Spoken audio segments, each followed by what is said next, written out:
Welcome to the Extraordinary 10 podcast, the place where the most magnificent and mind-bending facts in existence are explained to you in vivid detail. Today, we are embarking on a massive journey. We've researched 10 extraordinary facts about the human brain. We aren't just giving you a list. We are diving deep into the science, the mystery, and the why behind these wonders. If you love exploring the unknown, don't forget to share this episode with a friend and subscribe to the channel. It's the best way to support the show and ensure you never miss a deep dive. All right, are you ready to see the world differently? Let's start the clock. This is the Extraordinary Fact 10. Okay, let's do this. Let's do the Extraordinary 10 podcast. Today we begin our journey. Let's start the clock with fact number 10. Yeah, let's. We're kicking off this whole series with a concept that I think fundamentally changes how you look at computing energy. Really. Biology itself. Okay. We call this fact number 10, the 20-watt supercomputer. The 20-watt supercomputer. Okay, so right away, that sounds like a contradiction. It is. I mean, I follow the tech world a bit, and when I hear supercomputer, I don't think low power. I'm thinking, massive data centers, cooling towers, Right. and electric bills that would bankrupt a small country. Precisely. And that contradiction is exactly why this fact is so important. It highlights this huge gap between what we humans can build and what nature has already figured out. Okay. And to really feel the weight of this, we need to go on a bit of a field trip. In our minds, I want you to visualize something very specific with me. I'm ready. Where are we going? Imagine we are standing inside the machine room of a frontier-class supercomputer. Frontier class, so you mean like the absolute top of the line? The absolute cutting edge. These are machines doing quintillions of calculations per second, modeling climate change, simulating nuclear fusion, that kind of thing. Okay, got it. I'm picturing it. So this is not a laptop on a desk. This is the heavy iron. Oh, far from it. Think of a cavernous space, maybe the size of a football field, and it roars with sound. Yeah, you have to imagine the noise of these industrial cooling systems. I'm talking fans the size of aircraft engines, just spinning at maximum velocity. Wow. They're pulling heat away from these long rows of towering black cabinets. Yeah. And the air, it smells sterile, maybe with a little hint of ozone and hot metal. So it's loud, it's industrial, it's aggressive. It sounds like being in the engine room of a huge ship. It is thundering. The air conditioning is fighting this constant war with physics. Yeah. It's trying to deal with 20 plus megawatts of electricity being turned directly into heat. 20 megawatts. Okay, let's pause on that number for a second. Yeah. To put that in perspective for everyone listening, a really big wind turbine might generate, 2 or 3 megawatts? So we are talking about the power for a whole small town, thousands of homes, all of that energy funneled into one room. Exactly. A small town's worth of power. Yeah. You can feel it. You can feel the vibration coming up through the floor, just buzzing in the soles of your shoes. It's this physical reminder that this computational giant you're standing next to, it needs all that electricity just to think, just to be on. It feels like a brute force approach. Right. Just burning energy to cram electrons through silicon. That's a perfect way to put it. So I'm standing there, feeling the heat, hearing this roar, surrounded by this, what did you call it, a sprawling silicon cathedral. It feels powerful, sure. It's screaming that it exists. Right. But it also feels just incredibly inefficient. Like it's a giant heater that just happens to do some math on the side. It absolutely dominates the space. Now, I want you to do something very simple. In this visualization, while that supercomputer is screaming all around you, just take your hand and place it on your own head. Okay, hand on my head. What do you feel? Well, it's warm, it's quiet. And if I press a little bit, I can just feel that faint rhythm of a pulse by my temple. Exactly. Warm, quiet, a faint rhythm. But here is the punchline of fact number 10. Inside that silence, right beneath your hand, your brain is performing operations that are comparable to that screaming machine in the room with you. Comparable? In what way? Because, that supercomputer can calculate pi to 1 trillion digits. I can't do that. Yeah. I struggle with the tip on a dinner bill sometimes. That's fair. That's fair. In terms of raw, serial calculation, straight math problems, the silicon wins every time. But generalized processing, pattern recognition, sensory integration, your brain is right there with it, or even better. Okay. Think about what your brain is doing right now in that room. It's feeling the cool air on your skin. It's processing that mechanical roar of the fans, but filtering it out so you can hear my voice. Or a cocktail party effect. Which is incredibly hard for computers to do. It's accessing memories of other loud places to make sense of this one. It's decoding the language I'm using in real time. And at the same time, it's regulating my heartbeat, it's balancing my hormones, it's keeping me standing up straight so I don't fall over. All that background stuff I don't even think about. Correct. And planning your next thought, parsing my words, reading my emotional cues, all of it simultaneously in parallel. And here is the kicker. Oh. It is doing all of that Yeah. on the power draw of a refrigerator light bulb. Oh, no way. That feels like it breaks the laws of physics. It's about 20 watts. That is the metabolic cost of the human brain. Wait, hold on. Let me just process that.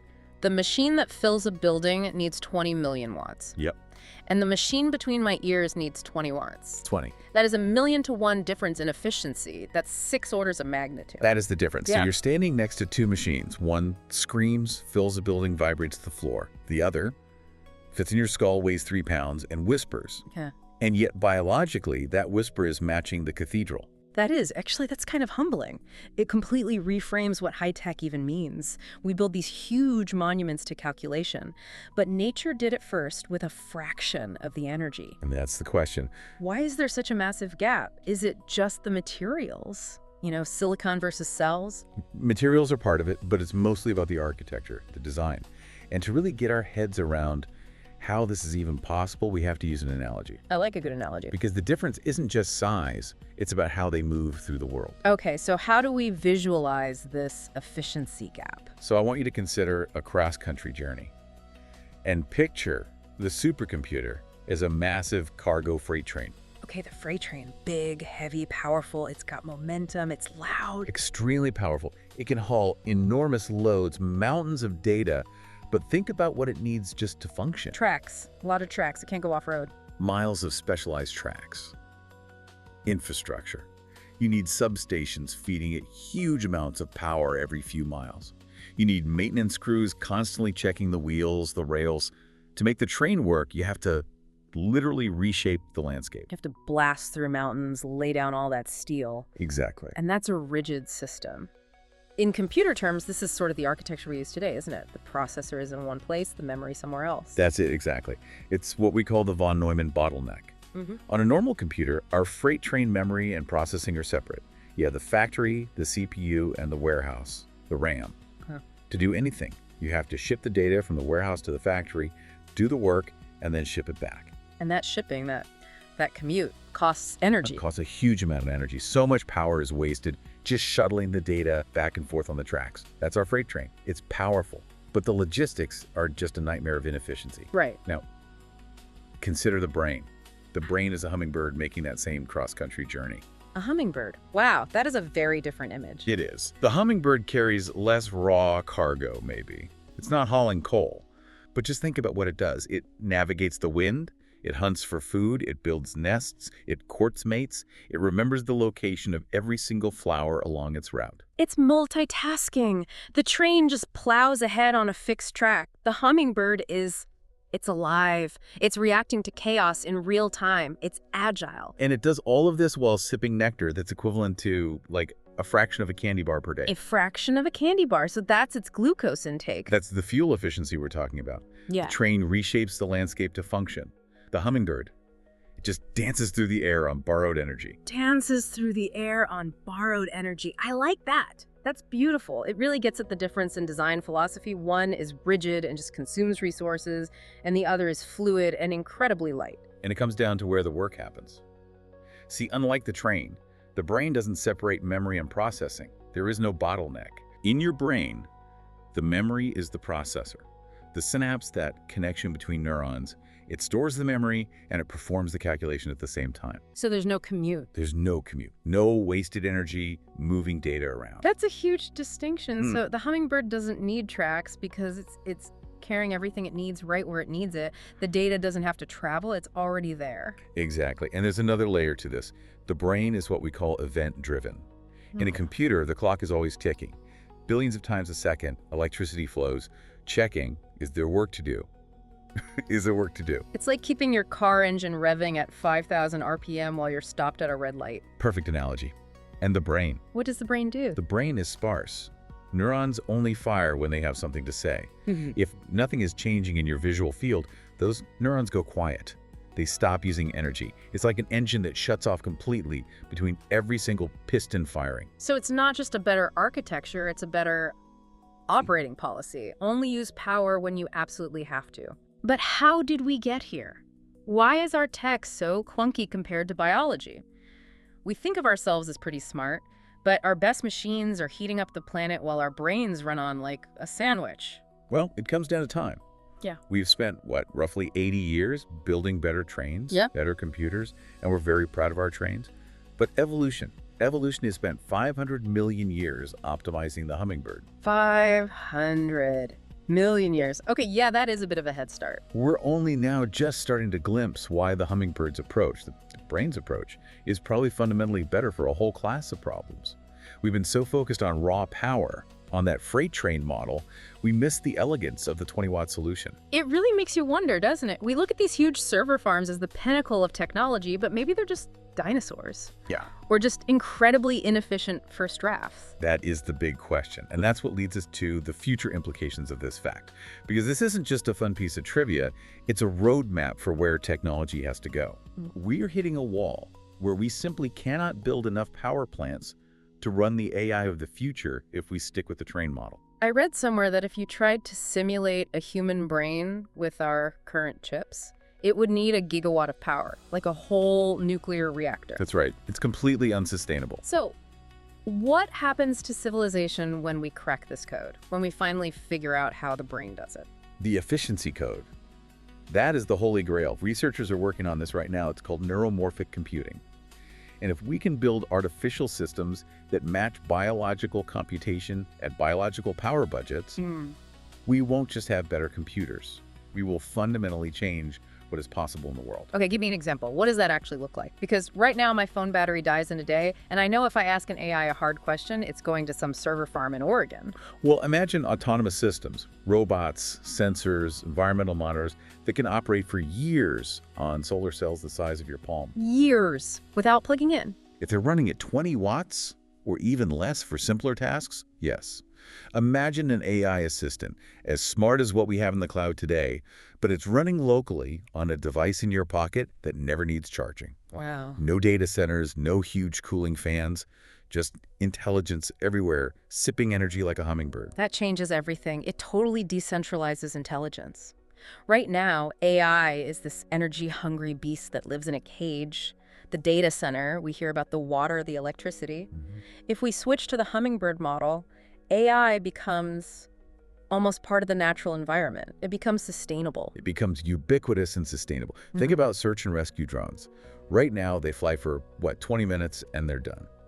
With brain-like efficiency, they could loiter over a disaster zone for days, processing video locally, spotting survivors, without a huge battery pack. It basically takes the leash off. But there's a deeper question here, isn't there? One that's a bit more philosophical. I have a feeling I know where you're going with this. It's about the ghost in the machine, right? Yeah, it is. If we can replicate the brain's architecture in silicon, if we build a chip that mimics the structure of neurons and synapses to get that efficiency, do we also replicate its consciousness? Ooh, that is the ultimate question.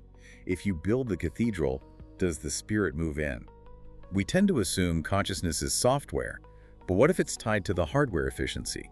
What if the sheer complexity needed for consciousness is only possible when the energy cost is low enough to allow for that many connections? Right. If you had to power a human-level consciousness with today's tech, the heat would melt the computer before it could even finish a thought. Exactly. And then think about the scale. If that consciousness emerges at 20 watts instead of 20 megawatts, how many minds could we create? Wow. If it's that cheap, energy-wise, to create a mind, the population of digital minds could just explode. You wouldn't be limited by the power grid. You could have a civilization of digital entities running on a single solar farm. This is a concept futurists talk about. The brain's efficiency isn't just an engineering curiosity. It is a preview of what we call substrate-independent intelligence. Substrate-independent, meaning intelligence that doesn't care what it's made of, biology or silicon, as long as the architecture is right. Correct. It suggests that mind isn't some magical property of meat. It's a property of efficient information processing. And it's a humbling reminder. We look to the stars or to our labs for the most sophisticated things. But the most sophisticated computer we know of, the one listening to this right now, didn't evolve in a clean lab. No, it definitely did not. It wasn't built by people in white coats with anti-static wristbands. It evolved in the messy, energy-constrained crucible of survival. The crucible of survival. That's a really key point. The supercomputer doesn't care if it wastes energy. The power company just sends a bigger bill. But for early life, energy was everything. Precisely. Every single watt mattered. In the wild, if you wasted energy, you died. You didn't pass on your genes.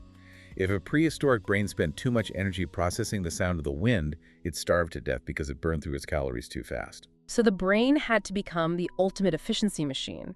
It had to do everything: perceive, plan, feel, move, without wasting a single drop of fuel. That selective pressure is intense. It's an engineering constraint that lasted for millions of years. It prioritized good enough and fast enough over perfect calculation, which is why we have things like optical illusions or memory errors. They're shortcuts to save energy. It's amazing to think that the reason we're so smart is partly because we had to be so cheap, energy-wise. Yeah. Our intelligence is a product of scarcity. Necessity is the mother of invention, and starvation is the mother of efficiency. We are the descendants of the most energy-efficient thinkers. So just to recap fact 10, because this is truly mind-bending, we have this 20-watt supercomputer in our heads. It outperforms these massive building-sized machines in versatility and efficiency. It's a hummingbird versus a freight train. Yep. And it suggests the future of AI isn't about making things bigger, but about making them more like us. That is the essence of it. We are chasing a standard that nature set 500 million years ago. We are standing in the shadow of our own biology, trying to reverse engineer the masterpiece. And realizing that the silence of the brain is actually the sound of perfection. It doesn't need to roar to work. It just needs a little nectar and a lot of connections. It turns a sandwich into a symphony. You know, it makes you want to just sit in a quiet room and appreciate the fact that you can think. Welcome back. We are moving right along in our countdown. Let's dive into fact number 9. We certainly are. And, you know, looking at the source material for this one, it feels distinctly different from the other facts we've been covering. How so? Usually we're looking at behavior, psychology, maybe some historical oddities. This one is purely structural.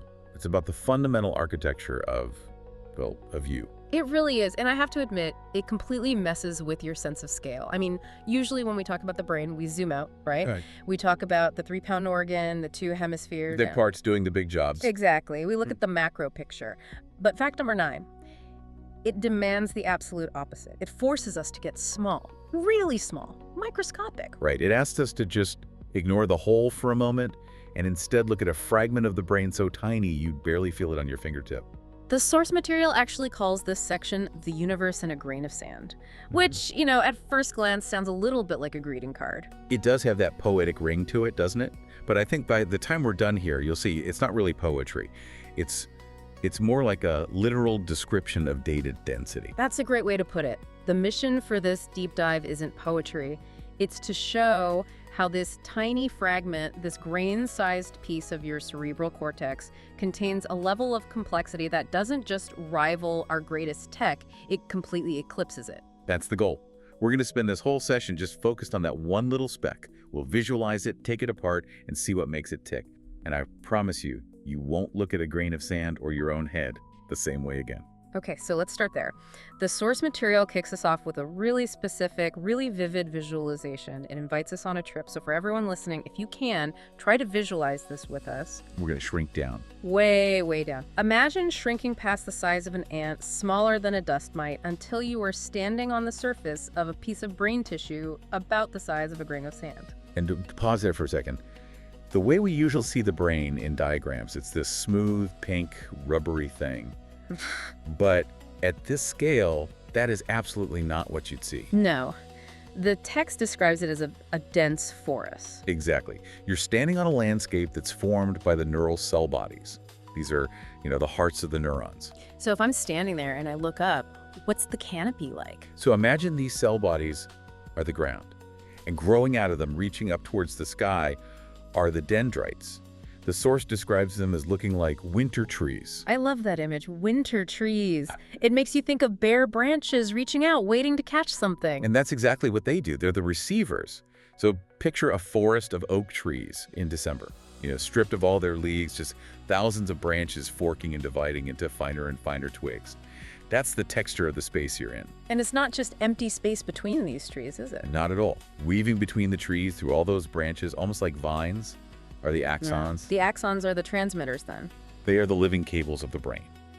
And the source gives us this amazing visual detail about their insulation. You know how an electrical wire has that plastic coating? Sure, so the signals don't cross. Well, axons have something similar called myelin. It's this white, fatty substance. And in this forest, the text says you see some of these myelinated cables as thick as tree trunks, just sort of bulldozing through. And then others are incredibly delicate, thin as spider silk. It sounds like a dense, tangled jungle of biological hardware. It looks chaotic, but it's incredibly organized. But the real action, the magic, isn't just the trees or the cables, it's where they meet. The synapse. The synapses. Let's define that because we hear that word all the time. Physically, in this grain of sand world, what is a synapse? It's a specialized junction. The text uses this really evocative phrase. Yeah. It says where one neuron's axon terminal kisses another's dendritic spine. A kiss. That's surprisingly intimate for biology. Well, it implies closeness without actually touching. And that's the key. There's a tiny, tiny gap. It's a connection point where information is handed off from one cell to the next. Okay, so we've got these kissing points all over our forest. Here's where the scale just gets, well, scary. How many we're talking about in this one single grain of sand? Right. This is the number that usually just stops people cold. In this single grain, there are 1 billion synapses. Wait, let me just... Yeah. Did you say 1 billion with a B? 1 billion. 1,000 million. Hold on. In a space smaller than the period at the end of the sentence, you're telling me there are 1 billion distinct connection points. Yes. If you were standing there in that microscopic forest, they would be everywhere. Every twig, every branch would just be coated in them. The density of connection is almost impossible to wrap your head around. It's hard to even picture it. It's like if you counted every leaf on every tree in an actual forest, that probably wouldn't even get you close. Not even close. The density is staggering. And the source makes a really important point here. This isn't just some static sculpture. It's not a frozen forest of wires. Right, it's alive. The text calls the activity a light show beyond imagination. If we could actually see the electricity and the chemistry, that's exactly what it would look like. It wouldn't be dark in there. So what are we seeing in this light show? What's flickering? You're seeing flickering points of chemical release. At every single one of those billion synapses, tiny packets of neurotransmitters are being shot across that gap. You'd see calcium ions flooding into the spines like little explosions. And the electrical part? Electrical potentials rippling across the membranes. The text calls them cascading waves. So imagine standing in a forest where the trees themselves are pulsing with light, and billions of tiny sparks are flying between the branches every single second. It sounds like being inside a controlled lightning storm. A storm that carries meaning. Every spark is a bit of data, a fragment of a thought. And this is where it gets really mind-bending for me. The source says if you watch this light show, you can actually see the structure changing in real time. It talks about neuroplasticity. This is such a crucial detail. This is what separates brains from computers. Your laptop's hardware doesn't change when you open a spreadsheet.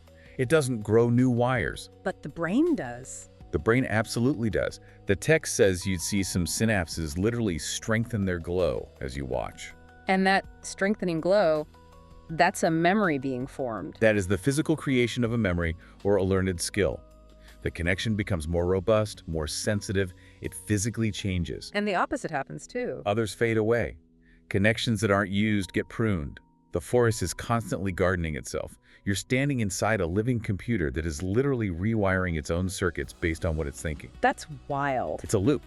The structure creates the thought, and the thought alters the structure. So to sum up the visualization, inside a grain of sand, we're surrounded by about 100,000 processors, the neurons, all communicating through 1 billion active changing channels. All packed into a space smaller than a breadcrumb. It's incredible, but a number like 1 billion is still pretty abstract. So the source material gives us this great analogy to help us grasp the sheer density. The compressed internet analogy. Yes, this is the part that really helped it click for me. It's a powerful comparison. Yeah. The author asks you to picture the entire global internet. All of it. Okay, I'm trying. That's big. It's huge. Yeah. Visualize every server farm, those giant warehouses full of humming machines. Got it. Now, every undersea cable stretching between continents, every fiber optic line under every city street, every cell tower, every Wi-Fi router, every connection to every single device on the planet. The sum total of human digital connection, it's planetary. It is. Now, imagine compressing that entire global infrastructure, every server, every cable, every connection, into a sphere small enough to hold between your thumb and forefinger. Into the grain of sand. Into the grain of sand. But, and this is the key, you don't lose anything. You keep all the connections, all the processing power, all the routing. You just pack the connectivity density of the entire planet's internet into that tiny volume. That is just terrifyingly dense. That is what a grain of your cortex represents. We're all walking around with millions of these little internets inside our skulls. It really puts our own technology into perspective, doesn't it? And it does it better. Because the text points out this critical difference. It's not just about density. It's about how they're built. Right, the static versus dynamic idea. Exactly. The internet, for all its complexity, is static infrastructure. The cables stay cables. The servers stay in their racks. The hardware is fixed. If I watch 1,000 cat videos, the cable itself doesn't change. Exactly. The cable doesn't care. It's just a pipe. But the brain is dynamic.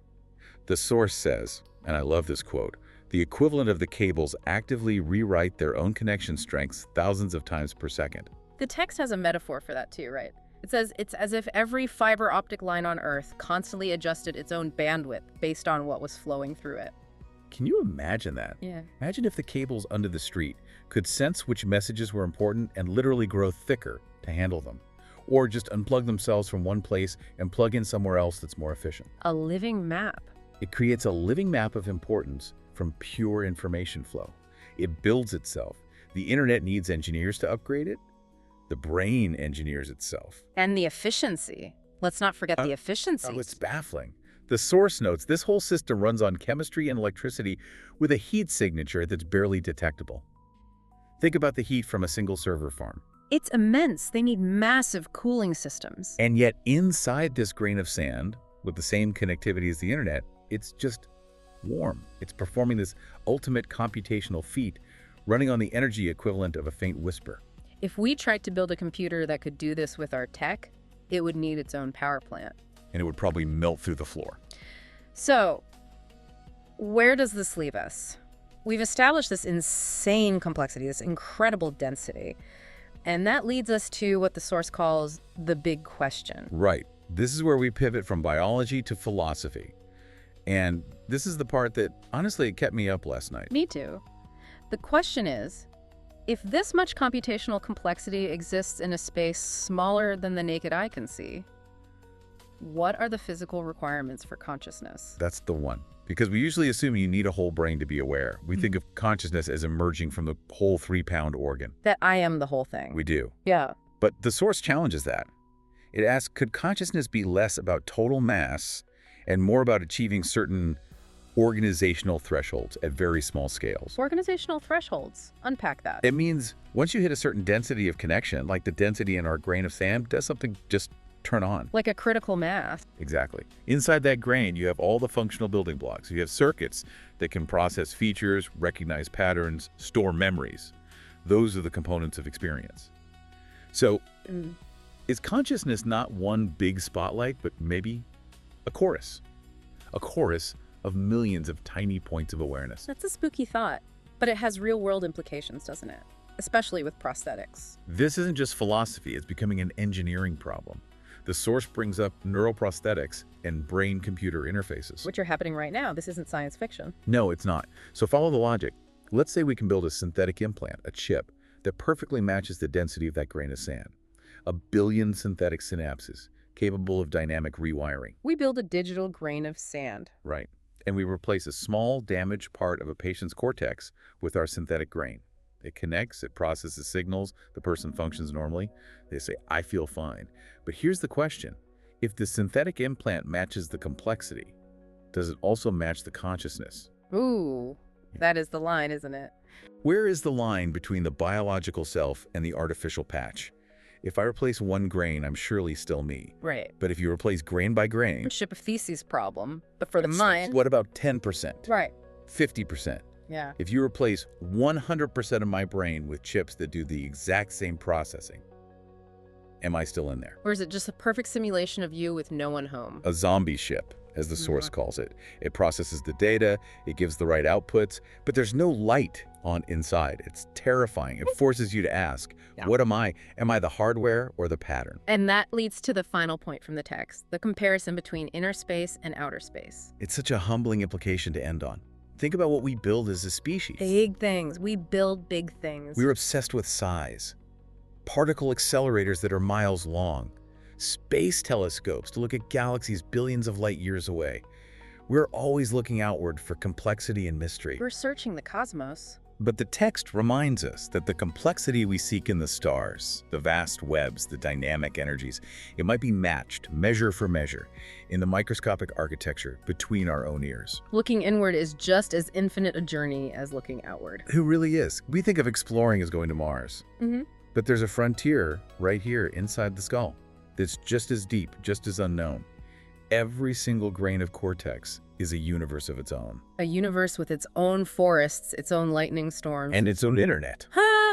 I think I just need a minute to sit with that. The idea that the period at the end of a sentence can hold the complexity of the entire internet. It's a lot. It's a lot to process. It definitely is. That covers 9. Ready for the next one. Let's head to fact 8. Welcome back. We are moving right along in our countdown. Let's dive into fact number 8. We are. And this one is deceptive. It sounds like a physics problem, doesn't it? But it's actually about the machinery you're using to just listen to us right now. Right. We're talking about speed. We are. But not the kind we usually geek out over. We're not talking fiber optics or, CPU clock speeds. This is inward. The title for this deep dive is Formula One Signal Speeds. It's a catchy title, but it's chemically accurate, which is the wild part. It sets a really high bar. I think most of us, we walk around with this illusion of instant. I think move my hand and my hand just moves. Right. There's no loading bar. No buffering wheel, nothing. It just feels like magic. But the source material today kind of rips the hood off that magic and shows us the engine. And honestly, the engine is so much weirder than I expect. Oh, it's way weirder. We love that computer metaphor for the brain, right? We talk about wiring and circuits and processing power. Exactly. But if you actually look at the hardware inside a human, it's nothing like a computer. Because computers are silicon and copper and gold. Yeah. We're made of, meat. Meat, salt water, and fat. Delicious. But that's the hook, right? That's the hook for this entire deep dive. How does the human body get to these race car speeds? And we're talking literally 250 miles per hour, using what are essentially biological Stone Age materials. How a bag of soup sends signals that can rival high-performance machinery. That's the question. So let's unpack this, because I want to break that illusion of instant. The source material suggests a little experiment, and I think everyone listening should do this with us. It's super low effort, I promise. Very low effort. Okay, so wherever you are, unless you're driving or something, just close your eyes for a second. And now, simply tap your toe on the floor. Just once. Tap. All right, open them up. Now, I want you to just replay that moment. Not the sound, but the feeling of it. To me, it felt like nothing. It felt like zero latency. I decided to tap, and the tap happened. It feels like zero latency because your brain is an incredible editor. It cleans up the timeline for you. But let's actually deconstruct what just happened in the physical world. Okay. You sent a command from your motor cortex. It had to travel down your brainstem, down the spinal cord, all the way to the base of your spine, and then launch down the sciatic nerve to the muscles in your foot. And that's a long way. I mean, if you're tall, that's a round trip of what, nearly 2 meters? Right. And it's not just one way. The second your toe made contact, pressure sensors in your skin fired off a confirmation signal. Target acquired. Target acquired. Floor has been touched. And that signal had to race all the way back up the leg, up the spine, and into your brain. And all of that happened in less than the blink of an eye. Oh, much faster. A blink is sluggish compared to this. The journey from your spine to your toe takes about 8 milliseconds. 8 milliseconds. To pull that off, the signal inside your leg has to be moving at over 250 miles per hour. That's faster than a Ferrari at top speed. It's faster than the takeoff speed of a commercial airliner. And it's happening inside your leg right now. This is where I get stuck, though. Because if I have a copper wire, I get it. Electricity moves close to the speed of light. But we don't have wires, we have nerves. And you called them bags of soup. I did. How do you get a Ferrari to drive through soup at 250 miles per hour? That is the million-dollar engineering question. And to get it, we have to look at what the sources call the high-speed loop. We have to look at the action potential. Action potential. Sounds like a corporate buzzword. It does, but it's really the spark of life. So imagine you are that signal. You're launching from the spinal cord. You're not just electricity in a pipe. You're a chemical chain reaction. So I'm not an electron just zipping down a wire. No, you're a wave of voltage. And to keep that speed up, the body uses this incredible trick, an all-or-nothing principle. Meaning it can't coast. It just goes full throttle or nothing. It never coasts. It recreates itself constantly. It's like, imagine you're driving that Ferrari, but instead of just one engine, you have a series of rocket boosters firing one after another. And this is all happening inside the nerve structure, the axon? The axon. The axon is the highway. But it's not just any road. It's a myelinated superhighway. Myelin. I see that word on vitamin bottles all the time. Supports myelin health. What is it actually doing for our Ferrari? Myelin is basically fat. It's insulation. It wraps around the nerve fiber just like the plastic coating on your phone charger. Okay. But, and this is the absolute key, it's not continuous. If the insulation was solid all the way down, the signal would actually just fade out. It would die. So there are gaps in the insulation. Exactly. Every millimeter or so, there's a tiny, tiny break in the myelin, and these are called the nodes of Ranvier. Nodes of Ranvier. It sounds like a place out of a fantasy novel. Oh. We must cross the nodes of Ranvier before nightfall. It really does. But physically, they're just these little exposed patches of the nerve membrane, and this is where the chemistry gets violent. Energetically violent, yeah. So outside the nerve, you've got a ton of sodium ions, salt, basically. Inside, you have potassium. Yeah. And the nerve is working constantly to keep them separated. It builds up this tension. Like a dam holding back water. Precisely. A charged battery just waiting to go off. So our signal, our action potential, comes flying down an insulated section, and it hits one of these nodes. And the dam breaks. Instantly. These things called voltage-gated channels fly open, and sodium just rushes in. It's an explosion of positive charge that regenerates the electrical spike. It boosts the signal right back to 100% power. So it's not just passing the baton in a relay race. It's like every runner is a perfect clone of the first one. You are rebuilding the Ferrari from scratch every single millimeter. Wow. In a fraction of a millisecond. It's a process called saltatory conduction, from the Latin word saltare, which means to jump. The signal doesn't flow, it jumps from node to node to node. And that's how you get the speed. If I had to take every single step, I'd be slow. But if I can teleport a millimeter at a time, thousands of times a second. You get 250 miles per hour, you get that 8 millisecond round trip, and your brain stitches it all together to create the feeling of now. But the sources make this really interesting contrast, because not every nerve in the body is a Ferrari. No, absolutely not. High-speed rail is expensive. It takes a ton of energy and space to build those myelin sheaths, to maintain all those ion pumps. The body has to economize. So this is the fiber optics versus the bucket brigade analogy. The bucket brigade, that's a great way to put it. That's your unmyelinated nerves. They're thinner. They don't have that fatty insulation. No jumping mechanism. So how does the signal move there? It has to crawl. It's continuous conduction. Imagine a line of people passing a bucket of water. I hand it to you, you hand it to the next person. It's reliable, but it's really, really slow. And you spill a little each time. You lose a little energy, yeah. And the speed difference is staggering. We're talking maybe 1 or 2 miles per hour instead of 250. 2 miles per hour.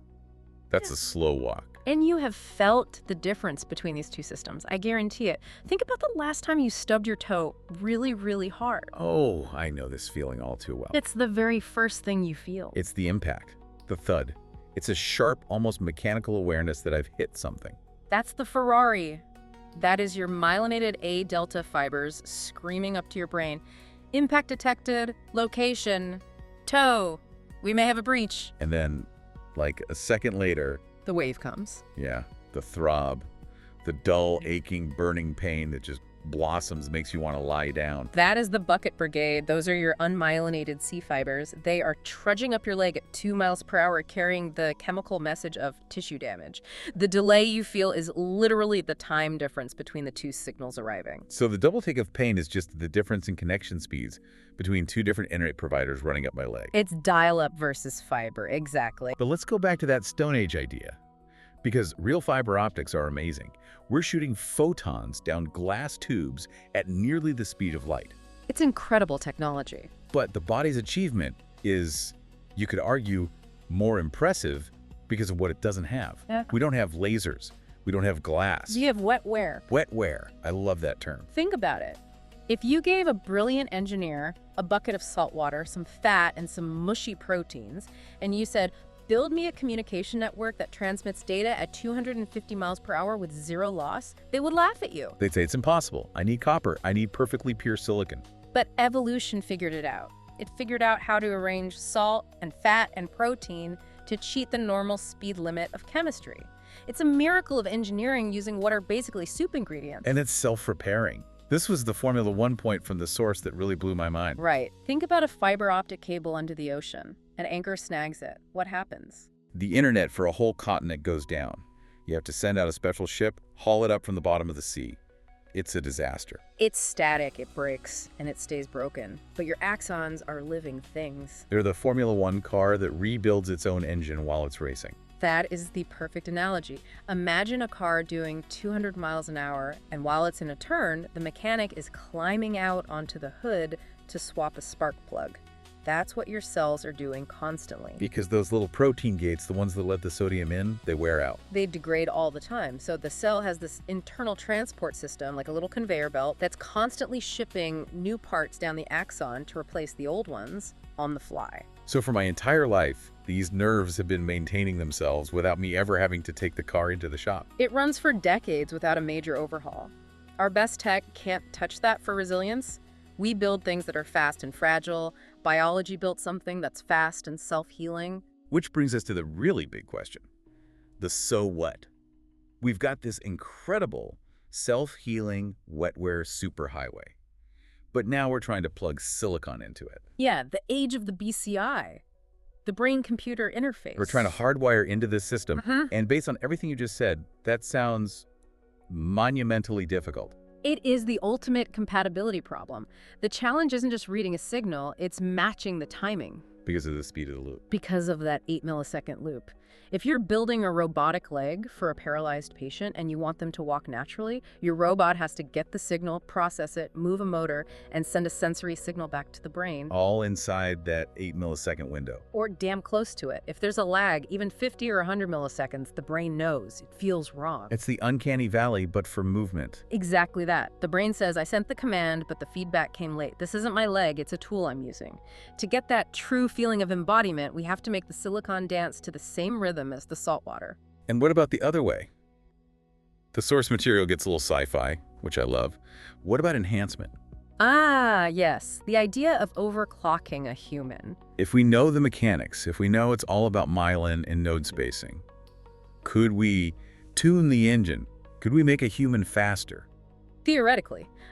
Yes. You could, in theory, optimize the node spacing or thicken the insulation and maybe squeeze out faster speeds. Yeah. Maybe 300 miles per hour, maybe more.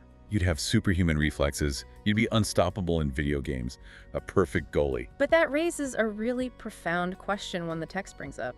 If you speed up your internal processing, how does that change how you experience time itself? Like swatting a fly. Exactly like swatting a fly. It's almost impossible, right? They dodge like they're in the Matrix. To us, the fly is fast, but to the fly, we are moving in slow motion. Their visual processing and signal speed are so high that our hand coming down looks like a big, slow cloud. They have all the time in the world to get out of the way. So if we boosted our own signal speed, the rest of the world might start to feel like it's dragging. Imagine trying to have a conversation when the other person sounds like they're speaking at half speed. It would be agony. You'd be bored out of your mind. Waiting for a traffic light to change would feel like an eternity. High speed requires high patience if the rest of the world isn't keeping up. And I'm guessing that's why we aren't faster to begin with. Evolution could have done it, but it was too expensive. Precisely. Evolution is a miser. It only spends what it absolutely has to. And maintaining those ion pumps, keeping that gradient charged, it consumes a huge amount of your daily energy. Your brain is 2% of your weight and uses 20% of your calories. So we're as fast as we need to be, but no faster. We are saber-tooth fast. Explain that. Why did this whole system evolve in the first place? To survive. When a predator lunges out of the bushes, you don't have time for the bucket brigade. You need a reflex that happens before you even think. You need to be moving before you even know why you're moving. Exactly. Or just think about running. Running on 2 legs is a controlled fall, over and over. If the feedback from your foot touching the ground was delayed by even a fraction of a second, You couldn't make the micro adjustments to stay upright. You'd faceplant. My ability to just walk across the room depends on a 250-mile-per-hour lightning storm in my spine. It does. Which brings us to this final kind of provocative thought. We don't live in a world with saber-toothed cats anymore. We're building AI that operates at the speed of light. In nanoseconds, yeah. So in a world of silicon speed, are our biological Formula One speeds becoming obsolete? Is our Ferrari getting lapped? This is that obsolescence versus foundation debate. One view is that, yeah, biology has hit a wall. Sodium ions can only move so fast. We'll never process data as fast as a computer. We become the bottleneck. We're the slow part of the system. But the other view, and this is where I lean, is that this biological speed is the foundation. You don't replace it. You build on it. A hybrid system. You've got this incredibly energy-efficient, self-repairing wetware that runs on a sandwich. No computer can touch that efficiency. The goal isn't to throw out the biological engine. It's to figure out how to bolt a turbocharger onto it. A turbocharger that can heal itself. Now that is a powerful combination. So whether it's obsolete or foundational, the engineering inside you right now is outperforming our best technology in so many ways. It really makes you respect the machinery. Next time you just tap your toe, you can appreciate the Stone Age fiber optics firing away inside you. The ultimate high-performance machine. And it's you. That covers 8. Ready for the next one? Let's head to fact 7. Welcome back. We are moving right along in our countdown. Let's dive into fact number 7. Number 7. Yeah. You know, this is the entry that forces us to completely reorient our perspective. How so? Well, usually when we talk about complexity or the infinite, we look outward, up at the stars. This fact demands we look inward. It really does. I mean, we've spent the last few deep dives discussing these massive external systems, the global economy, the internet, huge infrastructure projects. Right. But this specific fact from the source material, it claims that the most complex object we have ever discovered in the known universe isn't a star or a black hole or a galaxy. No, it's sitting right there listening to this deep dive. It's the human brain. Which, to be honest, sounds a little bit like something a biologist would say to feel important at a dinner party full of astronomers. I get that, but the source material for this deep dive is surprisingly astronomical in its approach. It actually calls the brain the 86 billion star map. It's a great title. It is a catchy title, but it's actually a literal comparison. Yeah. And to really understand why the brain is so unique and why this fact is sitting at number 7, we have to start by stepping away from biology for a second. Okay. We need to talk about the sheer scale of the universe first. All right, so let's set the scene. The note suggests a visualization here, and I want everyone listening to actually try this. If you're driving, maybe just, keep your eyes on the road, but visualize it in your mind's eye. Right. Imagine you are standing outside. It's a moonless night. You are far, far away from the city lights, maybe out in the desert or deep in the mountains. Somewhere with zero light pollution. True dark. Exactly. You look up and you see that band of light stretching across the sky, the Milky Way. And the naked eye, it just looks like a cloud, right? A smudge. Yeah, like milk spilled across the black. But we know, scientifically, it's not a cloud. That smudge is actually the collective light of billions of distant suns, all blurred together by distance. Each one of those points is a nuclear furnace burning at millions of degrees. And the scale is it's oppressive. The galaxy is a spiral disk 100,000 light years across. It's so hard to even process that number. 100,000 light years. We just say it, but think about what that means. It means light moving at 186,000 miles per second, the universal speed limit. The fastest anything can go. Takes 100,000 years just to cross the neighborhood. And in this vast ocean of space, you have stars scattered like grains of sand. And that's the key feeling you get when you look at space, isn't it? Yeah. It feels huge, majestic even, but it also feels incredibly empty. It's lonely. It is. The defining feature of a galaxy isn't really the stars. It's the void between them. The nothingness is the main character. Okay, so hold that image. The spinning disk, the scattered stars, the overwhelming emptiness. Now, the source material asks us to perform a kind of scale shift. Right. Take that entire concept, the billions, the complexity, the grandiosity, and shrink it down. Bring your attention back to your own body, because inside your skull, in a volume of tissue you could hold in 2 cupped hands, you have 86 billion neurons. 86 billion. That is almost 1 neuron for every single star in the Milky Way galaxy. It's almost a 1-to-1 ratio. It is a staggering coincidence of nature. You are walking around with a scale model of a galaxy folded inside your head. But this is where the star map analogy kind of shifts, right? Because while the numbers are similar, the architecture is the complete opposite. Completely. And this is the insight that I think gets lost when people just throw big numbers around. In the sky, stars are, they're antisocial. They are separated by light years of cold vacuum. Right. If you are a star, your neighbor is effectively unreachable. If the sun wanted to high-five Alpha Centauri, it's not happening. Not in our lifetime. Exactly. But in a brain, the density is terrifying. Your neurons aren't floating in empty space.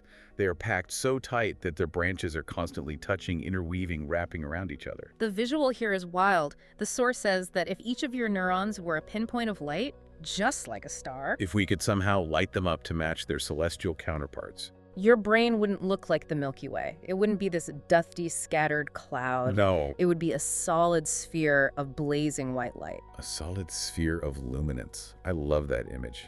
It really drives home the difference in density. Because the distance between these stars inside your head isn't measured in light years. It's measured in, what, micrometers? Micrometers. And that proximity, it changes the physics of information. In the galaxy, interaction is slow. It's limited by the speed of light across massive distances. But in this sphere of luminance inside your head, interaction is, for all intents and purposes, instantaneous. So you carry a galaxy, but it's a galaxy that's been crushed down, pressurized, and then wired together into this unified whole. Exactly. It is infinitely more connected, more dynamic, and, well, more alive than anything floating out in the cosmos. But let's push back on this for a second, because having a lot of stuff packed in a small box doesn't necessarily mean intelligence. Sure. I mean, you can pack sand in a bucket, it doesn't start doing calculus. That's a fair point. Density alone isn't enough. If it were, a neutron star would be the smartest thing in the universe. It's about the network. Okay, so the source material uses this really extensive analogy here to explain the difference between just having numbers and having true complexity. It compares two hypothetical cities. Galaxy City versus Brain City. Yeah, this is probably the best mental framework to visualize why you can think and the Milky Way can't, despite having similar populations. So let's unpack this. We have two cities. Right. City A is Galaxy City. City B is Brain City. Both of them have a population of exactly 86 billion inhabitants. So, on the census, they look identical. Okay, same number of citizens, got it. But the zoning laws are very, very different. Yeah. Galaxy City spreads its residents across a space so vast that neighbors live light years apart. Can you imagine living in a city where your next door neighbor is 4 light years down the road? So if you want to borrow a cup of sugar or just say hello, you shout hello, and 4 years later, they hear it. Then they shout hi back, and another 4 years go by. An 8-year round trip just for a greeting. That's not a society. That's just solitary confinement with extra steps. Precisely. Communication in Galaxy City is incredibly rare. If the residents interact at all, it's usually just through gravity, this very weak, slow pull over millions of years. Most residents in Galaxy City live their entire lives in near total isolation. They exist, but they don't collaborate. Exactly. So that's the universe at large. Yeah. Lots of matter, very little chatter. Now, let's look at City B, Brain City. Okay. Brain City takes those same 86 billion residents and crams them into a space the size of a large grapefruit. It is crowded. It is noisy. Yeah. But it's not just crowded. It has this hyper-connected infrastructure. This is the part that blew my mind. It's not just that they're close physically. It's the phone lines, right? The synapses. The synapses. In Brain City, every single resident has between 1,000 and 10,000 direct hard lines to other residents. Wait, 10,000. I struggle to keep up with 3 group chats before I want to throw my phone in a river.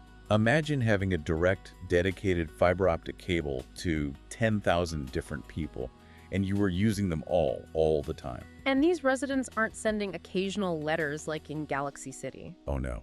They are pulsing messages back and forth thousands of times per second. So the volume of data moving through Brain City compared to Galaxy City isn't just higher. It's exponentially higher. It's a different category of existence entirely. Yeah. And it's not just random noise. This is the living aspect the source touches on. The residents of Brain City form these temporary working groups. Like little task forces. Exactly. Think of them like flash mobs or subcommittees. They assemble in milliseconds to solve a specific problem like recognize this face or catch this baseball, and the moment the task is done, they dissolve and reform into something else. And the specialization mentioned here is fascinating too. You have residents who just specialize in, say, detecting vertical edges. Right. Is this a vertical line? Yes. Okay, Yeah. Tell the next guy. That's their whole job. And others who specialize in retrieving the smell of your grandmother's kitchen. or, moving your left index finger. It's a city of 86 billion specialists, all talking at once, all synchronized, all jamming in a space smaller than a melon.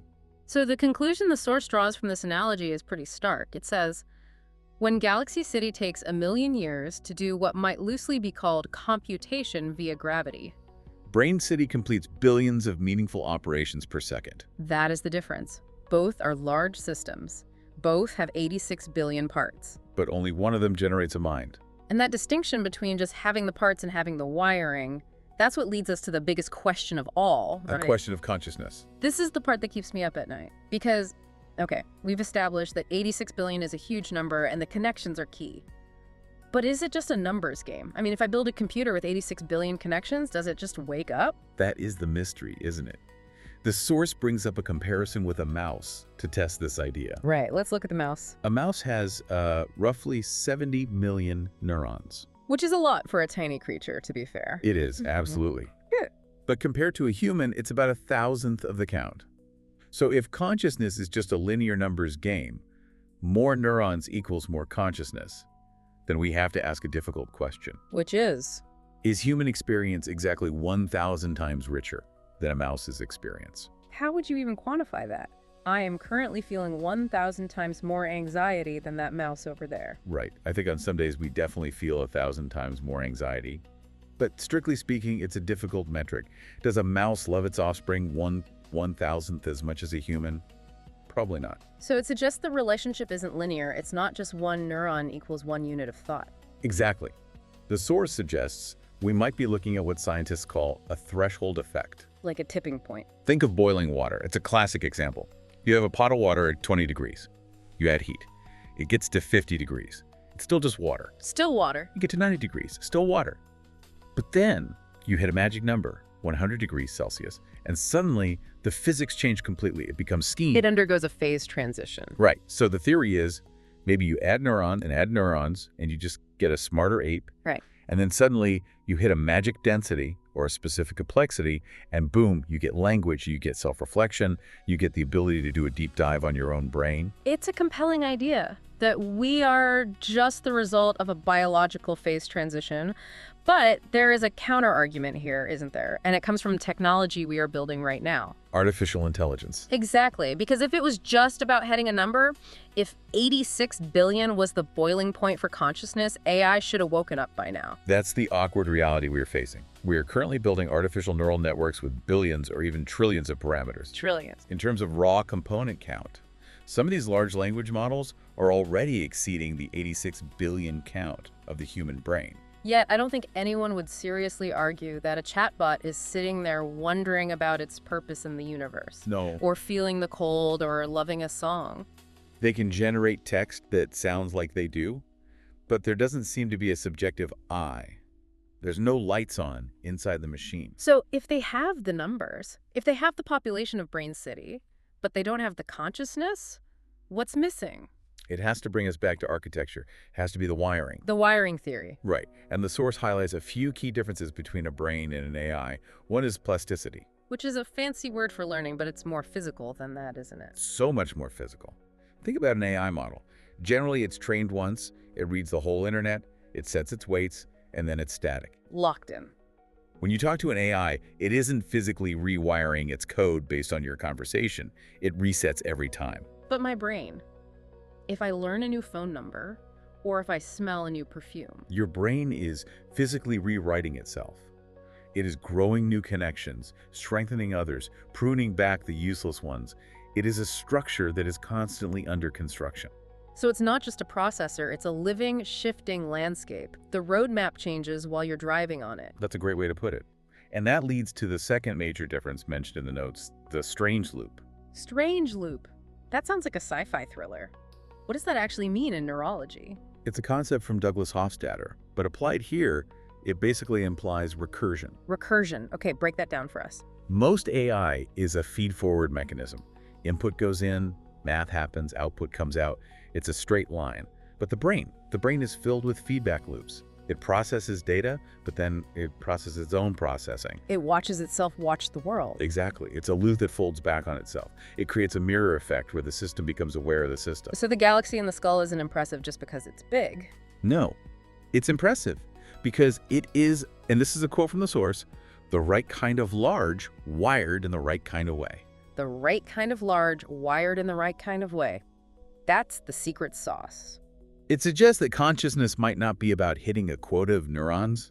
It might be about finding specific recursive patterns, specific temporal dynamics, the way signals move through time that turn a static star map into a living mind. It really changes how you look at the whole scientific enterprise, doesn't it? I mean, think about it. We spend billions building these cathedrals of science particle accelerators, giant telescopes, all to study the complexity out there. And we should. That exploration is vital. Oh, absolutely. I'm all for it. But what this deep dive reminds us is that the complexity we are searching for, that level of infinite intricacy, is matched, measure for measure, in the microscopic architecture right between our ears. It suggests that looking inward at the very small is just as infinite a journey as looking outward at the very large. It's almost ironic. We look at the stars to feel awe, but the thing feeling the awe is actually more complex than the stars it's looking at. We are, in a very real sense, walking universes. We are walking universes. I like that. It makes the headache I have right now feel a lot more majestic. Just a little galactic turbulence, that's all. Exactly. A little supernova activity in the frontal lobe. But seriously, it does make you appreciate the sheer processing power required just to get through a Tuesday. It really does. Every thought, every movement, every memory is a symphony of 86 billion players. It's a miracle it works at all. Well, I'm definitely going to be thinking about my own personal galaxy a little differently from now on. It's something to reflect on, for sure. That covers 7. Ready for the next one? Let's head to fact 6. Welcome back. We are moving right along in our countdown. Let's dive into fact number 6. Number 6? Yeah, this is the one that it usually stops people in their tracks. It really forces you to completely rethink the machinery sitting inside your skull right now. I'm ready for it. So the topic for this deep dive is storage. We are talking about the sheer raw capacity of the human brain to hold information.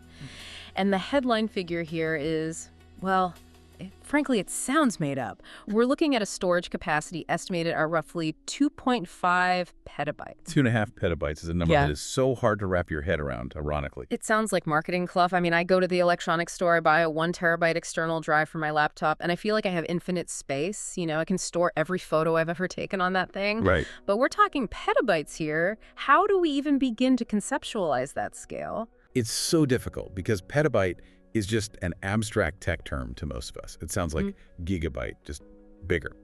But the scale difference is exponential.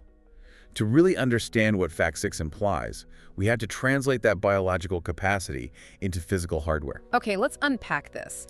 Because I think we take our brains for granted. We treat them like these messy attics where we lose our keys.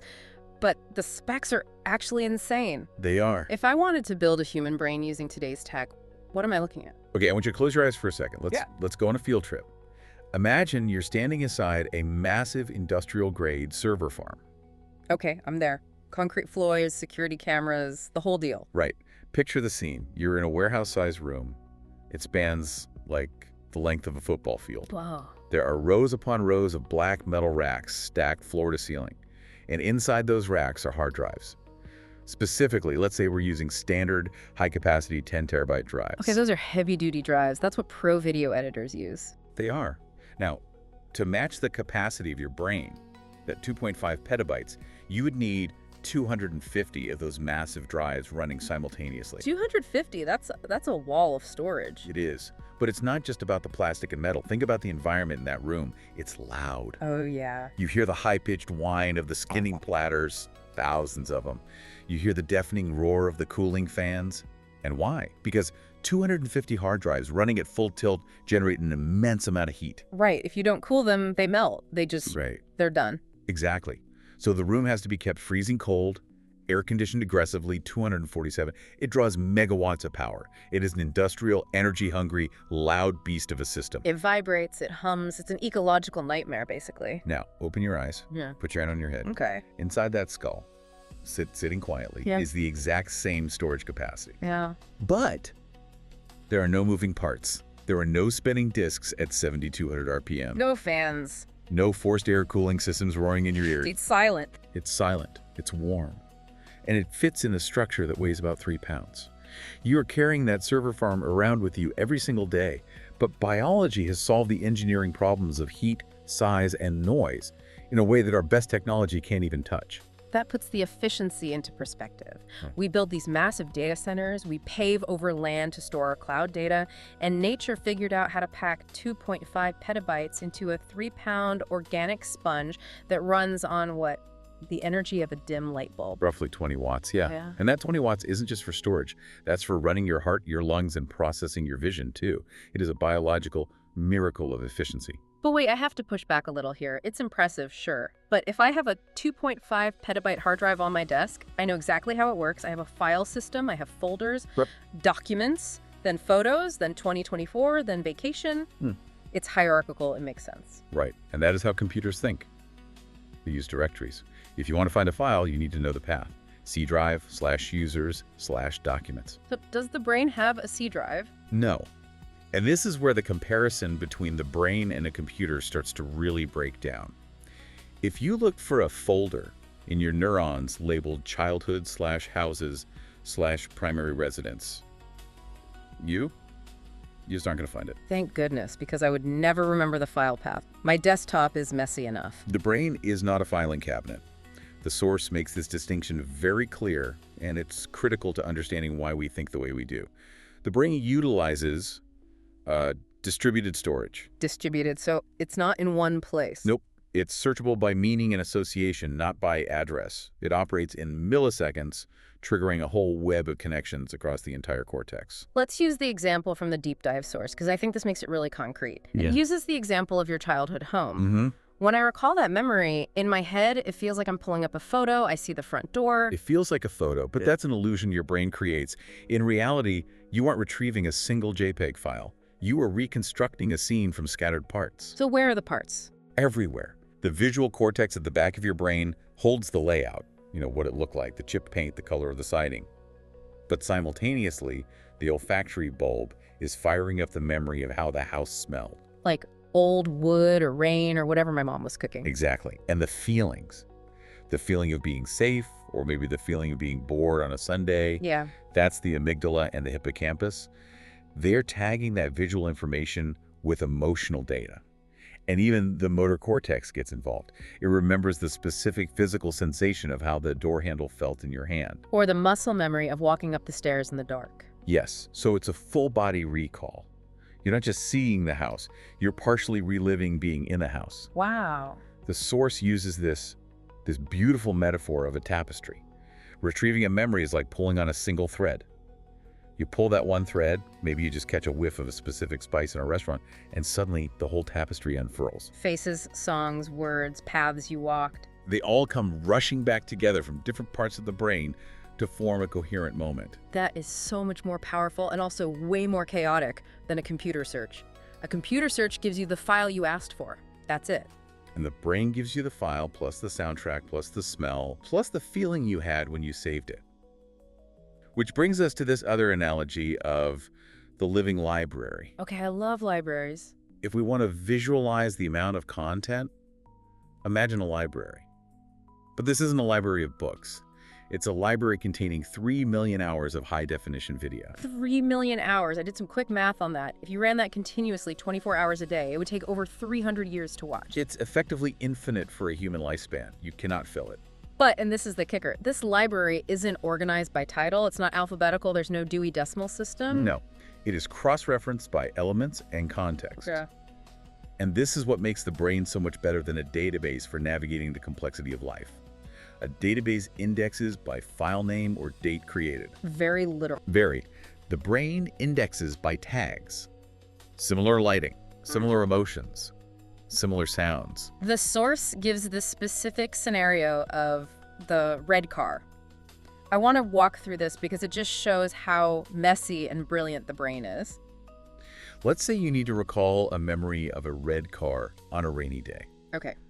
If you asked a computer for red car and rain, it scans the metadata and gives you a list of images that match those pixels. Accurate, cold, efficient. But the brain.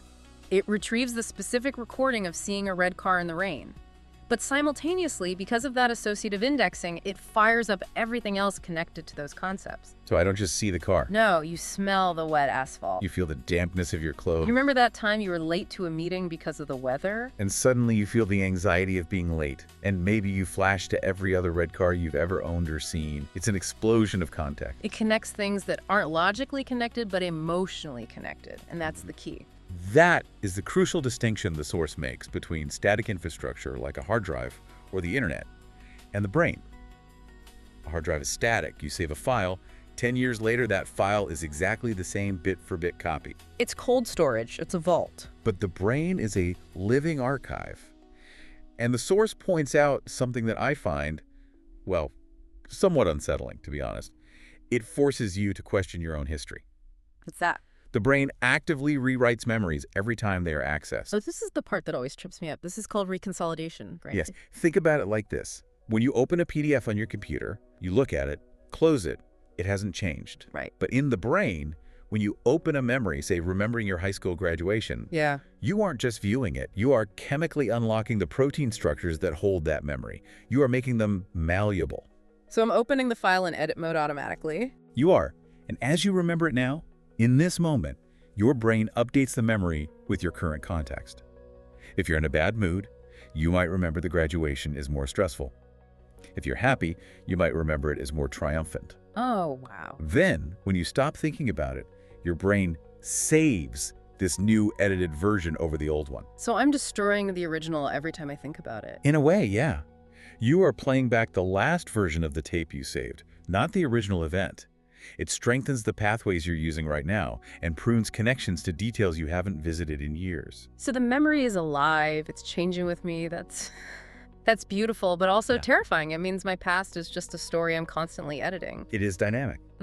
But this fluidity is actually the root of creativity. If our memories were read-only files, we couldn't combine them in new ways. Ah, The that's it. source defines creativity in this context as the brain inventing connections between things that never existed before. Because the system isn't rigid, it can merge red car and anxiety and wet asphalt into a new idea or a poem or a solution to a problem. So there is a trade-off here. We can agree on this, right?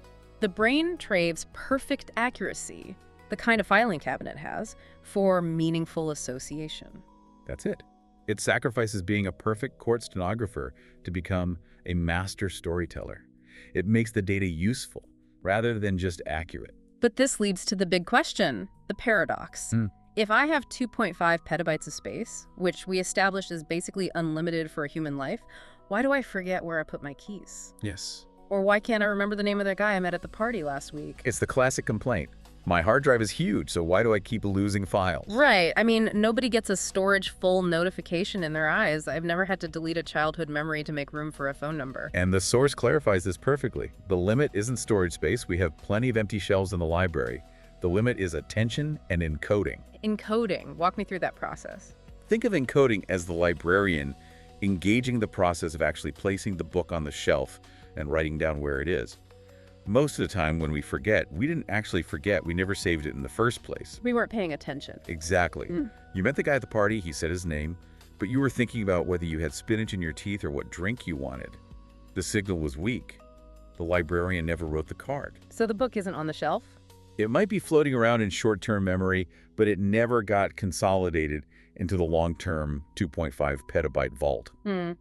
Or the other option is that the data is there, but the retrieval path, that thread in the tapestry, has withered away. The weeds grew over the path. Right. You haven't thought about 8th grade geometry in 20 years.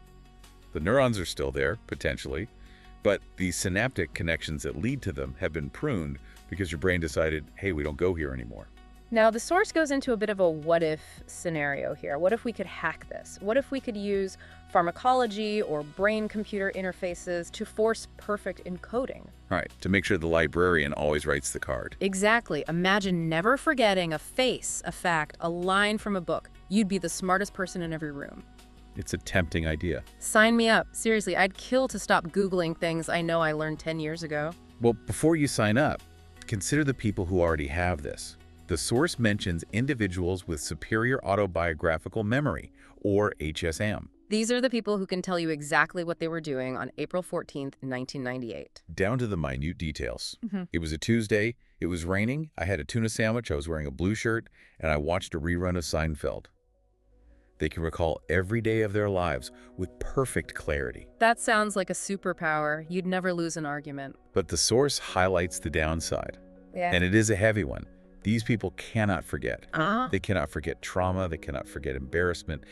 They cannot forget pain or grief. For you and me, time heals all wounds, right? The sharp edges of a bad memory dull over time. Yeah, the details get fuzzy, the emotion fades. A breakup from 10 years ago is just a story now. It doesn't hurt. Right. For someone with HSM, it doesn't fade. Every detail carries equal weight. Imagine experiencing the sting of a breakup or the shock of a car accident as vividly 20 years later as the day it happened. That sounds exhausting. It sounds like being haunted by your own life. It is, it's a torment. And this brings up the concept of cognitive hygiene. Cognitive hygiene, I like that term. It suggests that forgetting isn't a failure. It suggests that forgetting is a feature, not a bug. If you have a 2.5 petabyte drive, you don't want it cluttered with irrelevant noise. You don't need to remember the color of the socks the cashier was wearing 3 years ago. That's just spam. It's mental spam. Forgetting allows the brain to prioritize. It clears out the brush so the important paths can remain clear. It allows us to generalize and make sense of the world without drowning in data. So in a way, wisdom isn't about how much you keep. It's about what you choose to delete. That's a beautiful way to put it. The source suggests that wisdom is the biological understanding that not everything deserves to be remembered forever.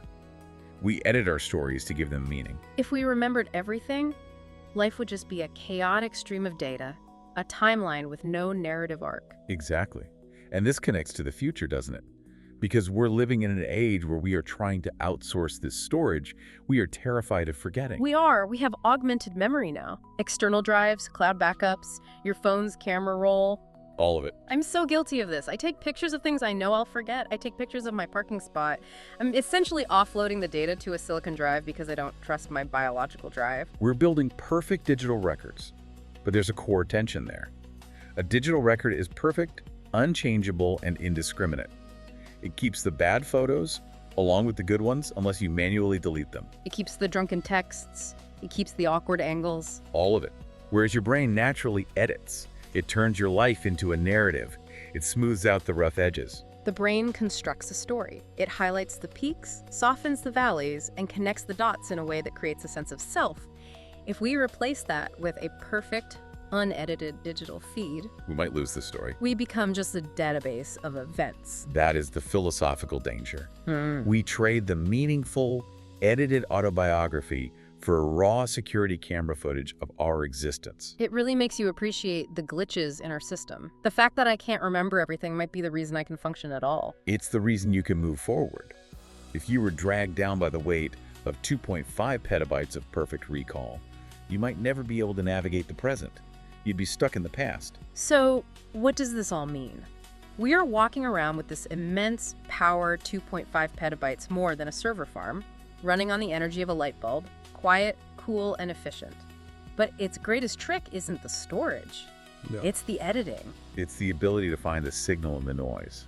It's the ability to take that massive amount of data and distill it into you. I want to leave you with a thought to mull over. We talked about how the brain rewrites memories to keep them relevant, how it edits our past to help us cope. If we move toward a future where we have perfect digital recall neural implants that record everything perfectly, or glasses that capture every moment, what happens to our ability to forgive? That's a huge question. If you can perfectly replay an argument word for word, tone for tone, looking at the other person's face in high definition, do you ever really move past it? Or does perfect memory mean eternal grudges? That is a profound thing to consider. Maybe the fuzziness of memory is the only thing that allows relationships to survive. Maybe we need to forget the exact words so we can remember the love. That covers 6. Ready for the next one? Let's head to fact 5. Welcome back. We are moving right along in our countdown. Let's dive into fact number 5. We are indeed. And I have to say, looking at the list, this is the one. This is the fact that usually just stops people in their tracks. It really does. It completely reframes how you visualize your own body. I have to be honest with you. When I first saw the notes for this, specifically the headline number, I assumed it was a typo. Right. I actually went back to the original source text because I thought there is no way that is physically possible. It does sound like a mistake, doesn't it? It sounds like something from astronomy, not, biology. Exactly. So let's just put it out there for everyone. We are talking about the 100,000-mile roadmap. Mm-hmm. The claim is that inside the human brain, inside my skull, inside your skull right now, Mm-hmm. there is a vascular network so extensive Yeah. that if you could pull it out and lay it straight, it would stretch for 100,000 miles. That is the number. 100,000 miles of biological plumbing. Okay, but I need you to make that real for me. Mm-hmm. Because 100,000 miles is just a statistic. I can't feel the weight of that. What does that actually look like? Okay, let's put it in perspective. If you were to take that single continuous thread of blood vessels from your brain and, lay it out, Yeah, it wouldn't just wrap around the Earth. It would wrap around the planet 4 times. 4 times. Right. Around the equator.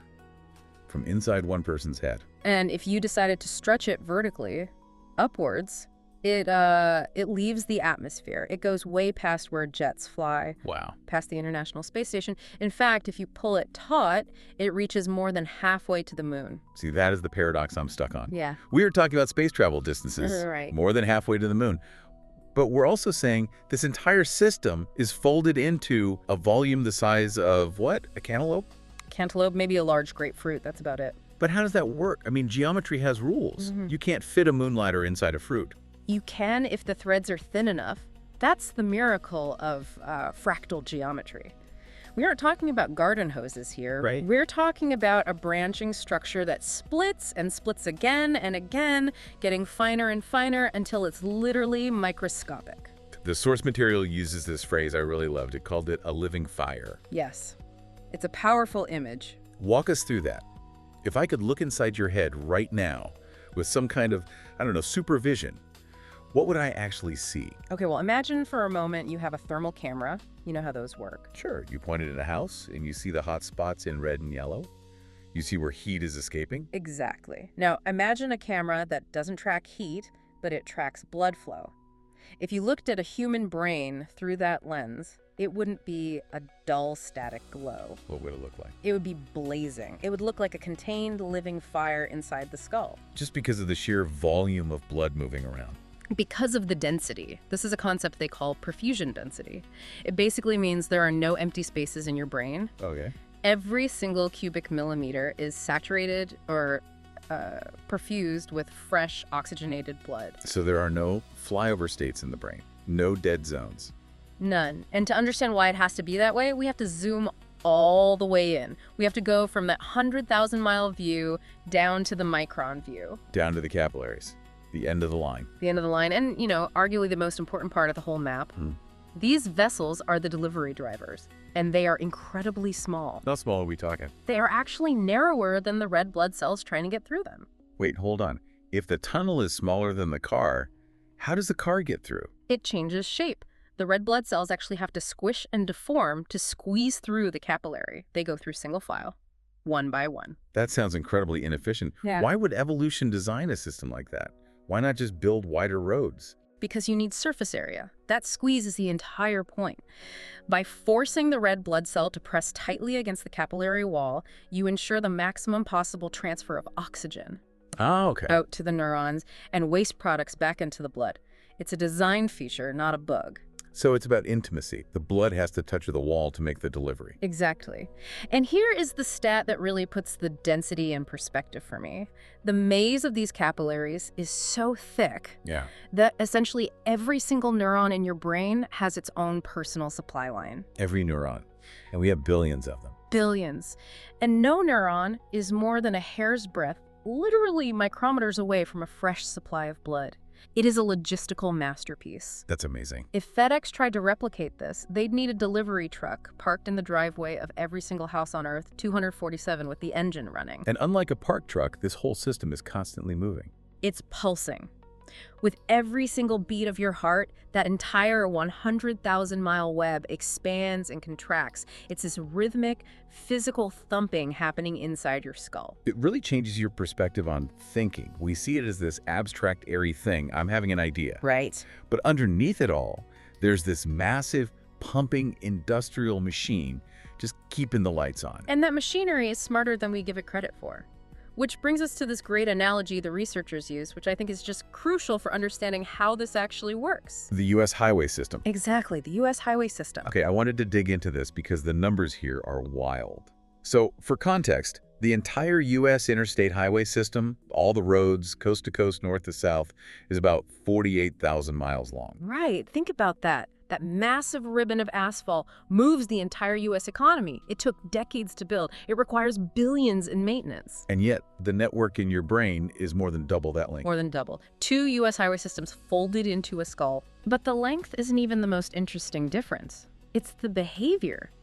The U.S. highway system is concrete. It's static. If traffic gets bad in L.A. on a Tuesday. Yeah, the freeway doesn't magically grow 2 extra lanes to handle it. Unfortunately not. You just sit there and wait. But your brain does exactly that. They call it active infrastructure. Active infrastructure? Yeah. So the roads themselves react to the traffic. In real time. This is the mechanism that really separates biology from our engineering. It's a process called neurovascular coupling. Okay, neurovascular coupling. Let's break that down for a minute. How does it work? So let's say you're trying to solve a really hard math problem. The neurons in that part of your brain start firing like crazy. They're working hard. And when they work hard, they burn fuel, like any engine. Right. They strip the oxygen out of the immediate area, like instantly. Yeah. They need a refill, and they need it now. But here's the trick. What's that? There is no central computer sending the blood. The neurons themselves order it. How? Do they send out some kind of signal? A chemical signal, yeah. When those neurons fire, they release waste products, things like carbon dioxide, nitric oxide. These chemicals just drift out and hit the nearby blood vessels. And the vessel walls can sense them. They can taste the waste. Essentially, yes. They sense the chemical change that says, hey, work is happening here.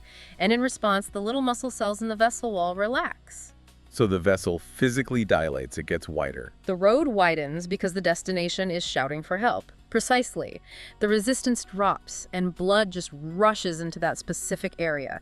It's a supply chain entirely controlled by the customer. And when the work is done, it just tightens back up. The neurons stop firing, the chemical signal stops, and the vessels constrict back down to save energy. It's a dynamic, shifting map. The road system in your head actually changes its shape moment by moment based on what you are thinking about. That is incredible. Mm-hmm. But I have to ask, if there is no central computer and every little section of road is deciding for itself when to open and close, how does it not just dissolve into chaos? That's the beauty of it. It's a decentralized system. It's what we call swarm intelligence. Swarm intelligence, like bees or ants. Exactly like bees or ants. There is no general ant directing the colony, right? Every ant just follows simple local rules. And together they build a cathedral. That's it. In your brain, millions of tiny vessels are following simple local rules. Taste chemical, get wider, and the result is a perfectly optimized energy grid that can run for 80 years. It sounds like a perfect system. It is remarkably efficient. But, and I feel like there is a but coming. Yeah. Because hearing you describe how tiny those capillaries are and how the blood cells have to squeeze through single file, it makes me nervous. It should make you nervous. Because in my experience, systems that are highly optimized are also usually highly fragile. You've hit the nail on the head. That density is our greatest strength, but it is also our greatest vulnerability. We have built a system so complex with tolerances so tight that a failure at the microscopic level can be catastrophic. And when we talk about this system failing, we're talking about a stroke. We are. Stroke is one of the leading causes of death and disability on the planet. And when you understand the roadmap we just walked through, you get why a stroke is so devastating. It's not just a simple clog. So walk us through the mechanics of that failure. If the system is so smart, how does it crash? Okay, picture that single file line in the capillary again. Now imagine a microscopic clot, a tiny clump of plaque or debris. In a big artery, like in your neck, it just floats by, no problem. Like a pebble on a 6-lane highway. Right, but then it travels upstream into the branching network. The roads get narrower and narrower and narrower until eventually that clot hits a vessel that's less than 1 millimeter wide. And it gets stuck, like a boulder blocking a 1-lane tunnel. Exactly. And this is where the active infrastructure fails us. The clot blocks the flow. Those neurons downstream, the ones used to having a delivery truck in the driveway 24/7, suddenly get nothing. And they don't have any reserves stored up. Very little. Neurons are high-performance machines. They don't really store energy. They start to die within minutes. A blockage the size of a grain of sand can wipe out millions of neurons. And because the map is so specific, that damage is also specific. It's not just brain damage in a general sense. Right, because the map is specialized. If the blockage happens on the road to the motor cortex, you lose the ability to move your hand. If it happens in Broca's area, you lose the ability to speak. It's terrifying that 100,000 miles of infrastructure can be taken down by something so small. It is. It's the trade-off we make for having such a powerful brain. But this is where the science is pivoting to hope. Okay. Because we are finally stopping looking at the brain as just this black box. We are starting to treat it like the navigable territory it is. What does that mean practically? We can't exactly pave new roads in there? Well, actually, we're getting close. But first, there's navigation. Medicine is starting to use this roadmap. Neurosurgeons are now using catheters, these long, thin tubes, to physically drive up into the brain. Like an explorer entering the maze. Exactly. They enter through an artery in your leg, thread their way up through the body, and literally steer through this branching vascular tree to find the clot. That sounds like science fiction. Yeah. Steering a wire through your brain to grab a tiny clot. It is happening in hospitals right now. They can grab the clot and pull it out, restoring the flow before the neurons die. But the frontier is even wilder. How so? We're looking at brain-computer interfaces, BCIs, that don't just read electricity, but actually map blood flow. So like a traffic report for your brain. Imagine a dashboard on your phone that warns you, hey, flow's getting restricted in Sector 4 days before a stroke even happens. It's predictive maintenance for the mind. That would be a complete game changer. And beyond that, regenerative medicine. Researchers are looking at ways to signal the body to grow new capillaries. Wait, we can grow new roads? The body does it naturally when we're young. The goal is to figure out how to trigger that process in adults. If a road is blocked, we might soon be able to biologically stimulate the brain to just build a bypass. So we could literally renovate the infrastructure. We're working on it. But for everyone listening, you don't have to wait for future tech to use this information. There is a right now application for this that I think is the most important takeaway. And I'm guessing it has to do with aging. It does. We tend to fear cognitive decline, dementia, Alzheimer's. We think of it as our neurons failing, my memory is going. Sure. But a huge part of that decline is actually the roads failing first. The pipes get rusty. In a sense. As we age, the vessels stiffen, they lose that elasticity, they can't dilate as quickly when the neurons call for fuel, plaques build up, the traffic flow slows down. And if the traffic slows down? The neurons don't get that high-pressure, nutrient-rich delivery they need to function at peak capacity, they start to sputter. So the factory isn't broken, the supply chain is. That's a perfect way to put it. Which leads to the roadmap to longevity. We obsess over brain games, crosswords, Sudoku to stay sharp, and those are fine. But biologically, the single best thing you can do for your brain is to take care of your heart. Because they're the same loop. It is literally one continuous system. Cardiovascular health is brain health. Keeping those 100,000 miles of roads clear, flexible, and responsive is the only real way to maintain the fluid intelligence of youth. That is a powerful reframing. It's not just about living longer. No, it's about cognitive health span. It's about ensuring that for as long as you are here, the lights are on, the roads are open, and you are fully present. It really makes you appreciate the machine, doesn't it? Just sitting here thinking about this. My ability to understand this whole concept, my ability to be amazed by it, is being powered by the very system we're describing. The system is studying itself. It's a beautiful loop. And it's all happening in silence without you having to lift a finger. So to recap fact 5, we've got a network that reaches more than halfway to the moon, packed into a grapefruit. Right. It's a living, shifting fire that rewires itself based on your thoughts. And it's incredibly vulnerable, but if we maintain the roads, we protect our minds. That is the 100,000-mile journey in a nutshell. And what a journey it is. It certainly makes me want to go for a run just to keep the traffic moving. I'll join you. That covers 5. Ready for the next one? Let's head to fact 4. Welcome back. We are moving right along in our countdown. Let's dive into fact number 4. This is the big one. We are tackling perhaps the most famous or infamous piece of neurological folklore in history. Oh, I think I know exactly where we're going. It's the classic cocktail party fact. It's the premise of the movie Limitless. Yes. Which I loved, by the way. It's the idea that humans only use 10% of their brains. That's the one. The myth that absolutely refuses to die. And I have to admit, even though I've heard people debunk it before, it is such a seductive idea. It's really hard to let go of. Why do you think that is? I mean, why does it stick so hard in the cultural consciousness? Well, it's the optimism of it, right? It's this Yeah. narrative that says, hey, you have this massive biological supercomputer between your ears, Sure. but you're currently operating at just a fraction of your capacity. Right. It implies there's this dark continent of potential inside my head just waiting. Waiting to be unlocked. Exactly. If I could just flip the switch, I'd be learning Mandarin in an hour or, I don't know, moving objects with my mind. It's a total superpower fantasy. It is a very romantic notion. Mm. It suggests that our shortcomings, our forgetfulness, our slowness, our inability to focus, they aren't permanent limits. Right. They're just software locks. Right. It gives us an excuse for not being a genius. Yeah. Oh, I'm just not using the other 90% yet. Exactly. But our mission today is to look at the reality. And, well, I'll spoil the ending right now. The myth is false. We don't have a dormant 90%. Correct. But we aren't just here to say, no, that's wrong and move on. We want to understand why it's wrong and, more importantly, what is actually happening in there. Yeah. Because the reality of how the brain operates is actually far more complex and, well, fascinating than the on-off switch the myth suggests. Right, because if I'm sitting on the couch just staring at a wall, I certainly don't feel like I'm running a supercomputer at 100% capacity. It feels pretty low wattage. And that is exactly where we need to start. That disconnect between your subjective feeling of doing nothing Yeah. and the objective biological reality of what the brain is doing. So I want to try a visualization exercise with you Okay, and with everyone listening. let's do it. I want you to picture that scenario you just mentioned. Mm-hmm. You are sitting in a comfortable chair.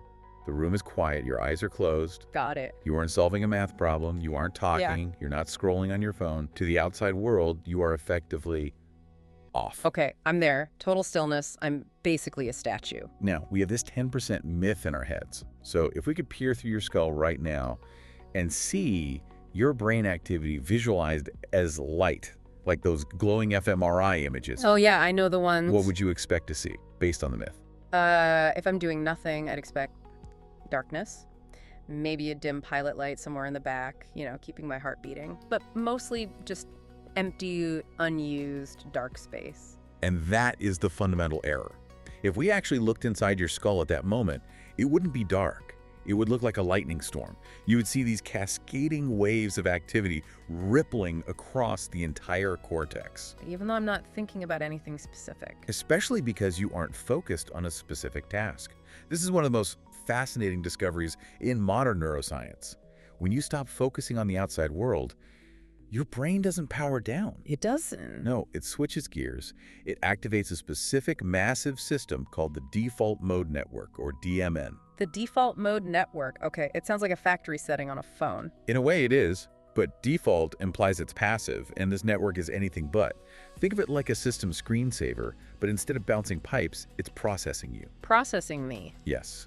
When the DMN comes online, it starts connecting disparate parts of the brain to do three specific things.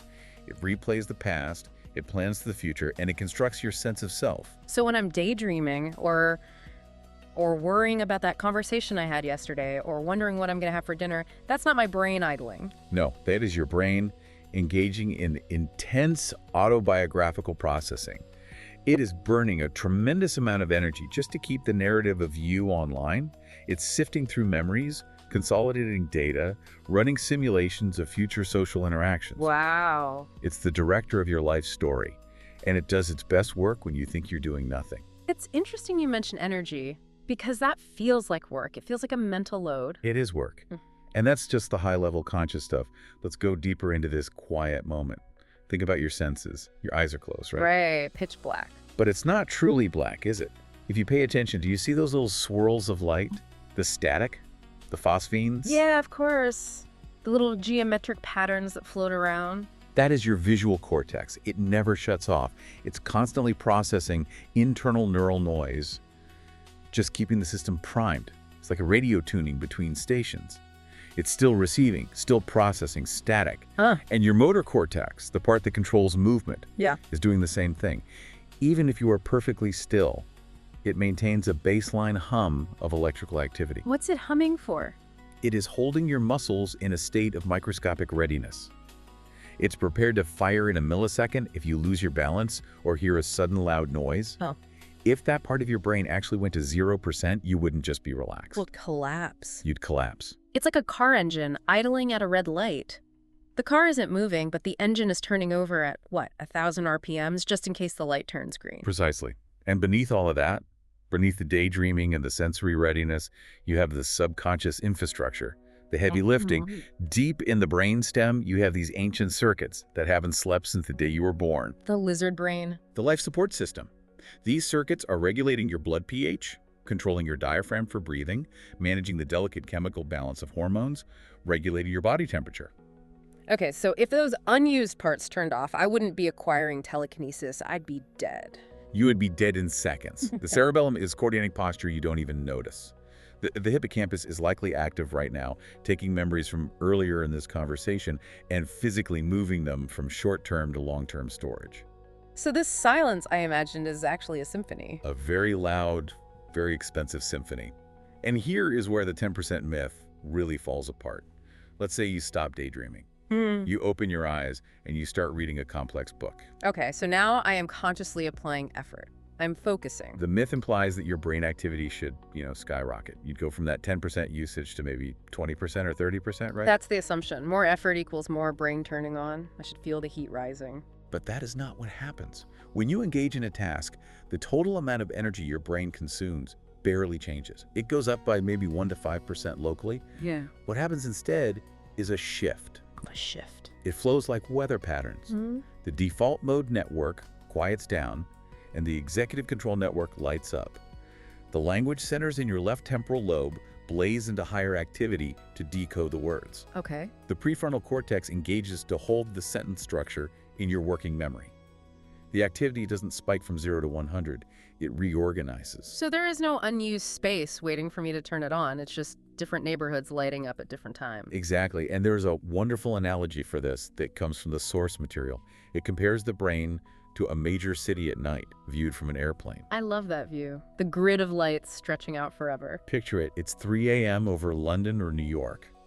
Now, if you look down, is every single building fully lit up with every light on?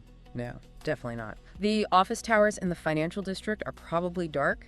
The stadiums are dark. The residential areas might be dim with just streetlights. Right. The financial district goes dark when the residential areas brighten up in the evening. The stadium blazes during a game and then dims to standby.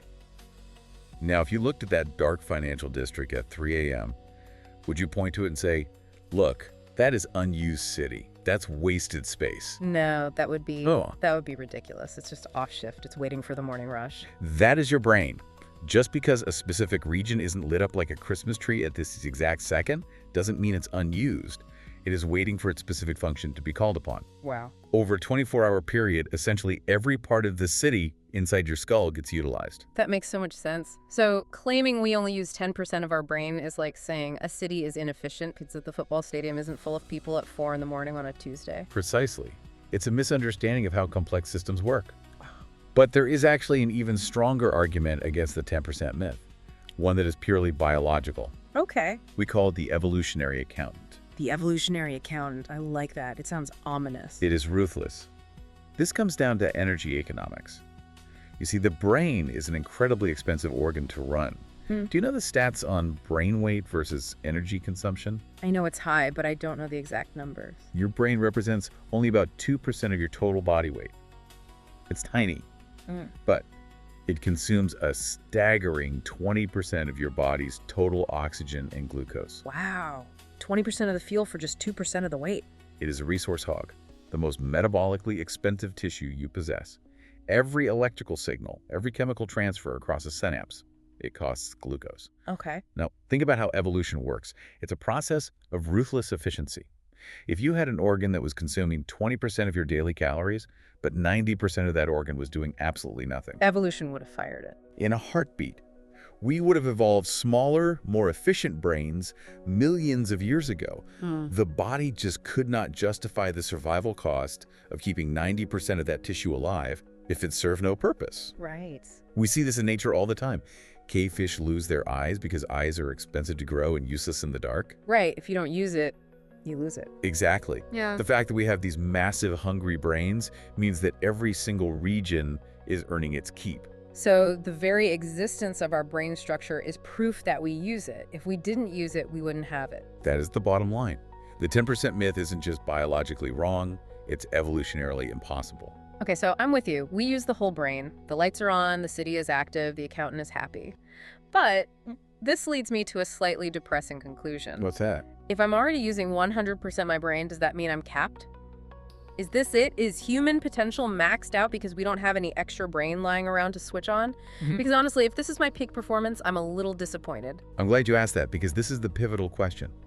This is why people cling to the myth. They want to believe in potential. And the good news is, no, we are not capped. Oh, good. But the path to getting smarter isn't about volume.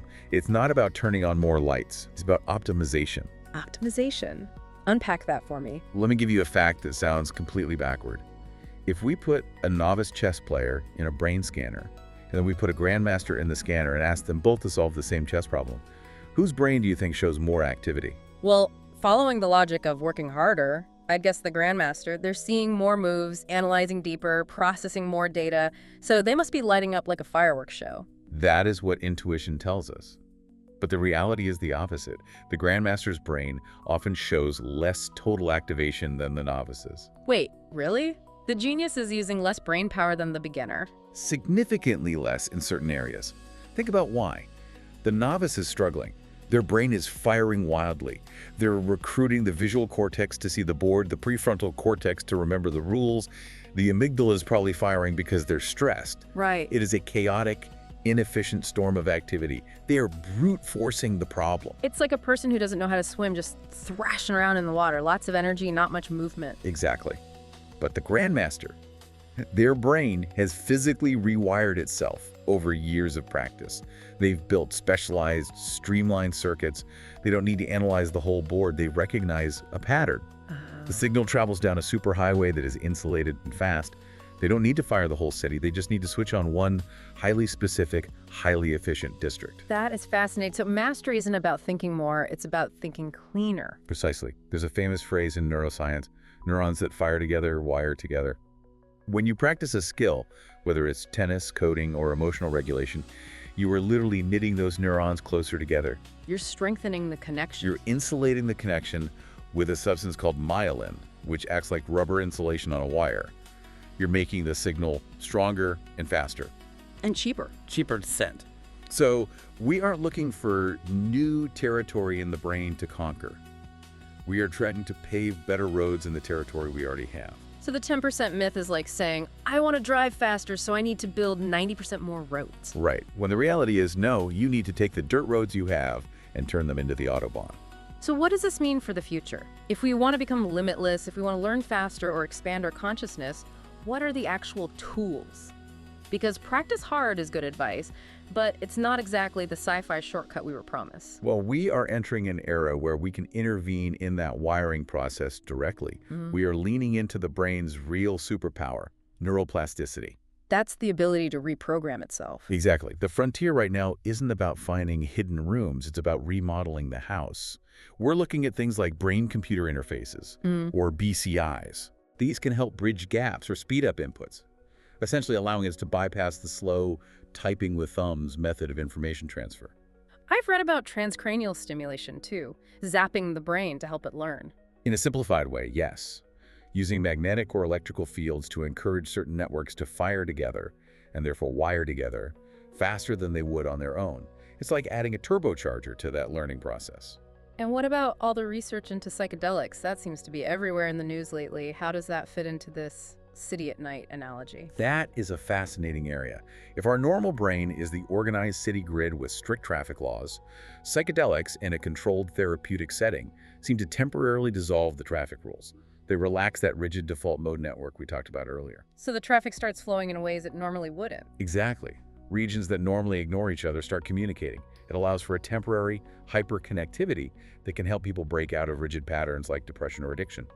It guides the reorganization of the 100% into new configurations. It sounds like we are moving from being passive owners of this brain to active operators. That is the shift. The myth of the 10% is actually, well, it's a lazy fantasy. It suggests the power is just sitting there wrapped in a gift box waiting for you to open it. It absolves us of the work. It does. The reality is that the potential is there, but it requires intentional honing of networks. It's the difference between finding a hidden treasure chest and building a skyscraper. One is luck, the other is engineering. Or, to use a musical metaphor, imagine an orchestra. Okay, I'm listening. The 10% myth suggests that you have a 100-piece orchestra, but 90 of the musicians are hiding backstage refusing to play. Right. And the solution is just to yell at them to come out. Hey, tuba player, get out here. We need more noise. Right. But the reality is that the whole orchestra is already on stage. Everyone is holding an instrument. Everyone is playing something, even if it's just a warm-up scale or a baseline hum. Okay. The problem isn't that they aren't playing. The problem is that they aren't playing together. So the goal isn't volume. We don't need it louder. The goal is harmony. It is about getting the percussion to sync perfectly with the strings. It is about the conductor, your conscious focus learning to guide this massive, complex resource. And when you get that synchronization, that's the grandmaster. That is flow state. That is mastery. That is when the music of thought becomes transcendent. Not because you found more brain, but because you finally learned how to play the instrument you have. That is a much more empowering idea than the myth, honestly. It puts the ball in my court. It means I can actually improve rather than just waiting for a magic pill. It does. You have the most complex object in the known universe sitting between your ears right now. Okay. It is fully online. It is burning 20% of your energy. The challenge and the joy is learning to play it well. Well, I'm certainly going to look at my own daydreaming a little differently now. It's not checking out. It's the default mode taking the stage for a solo. Let it play. It's doing important work. That covers force. Ready for the next one? Let's head to fact 3. Welcome back. We are moving right along in our countdown. Let's dive into fact number 3. We are, yeah. We're really getting into the heavy hitters now.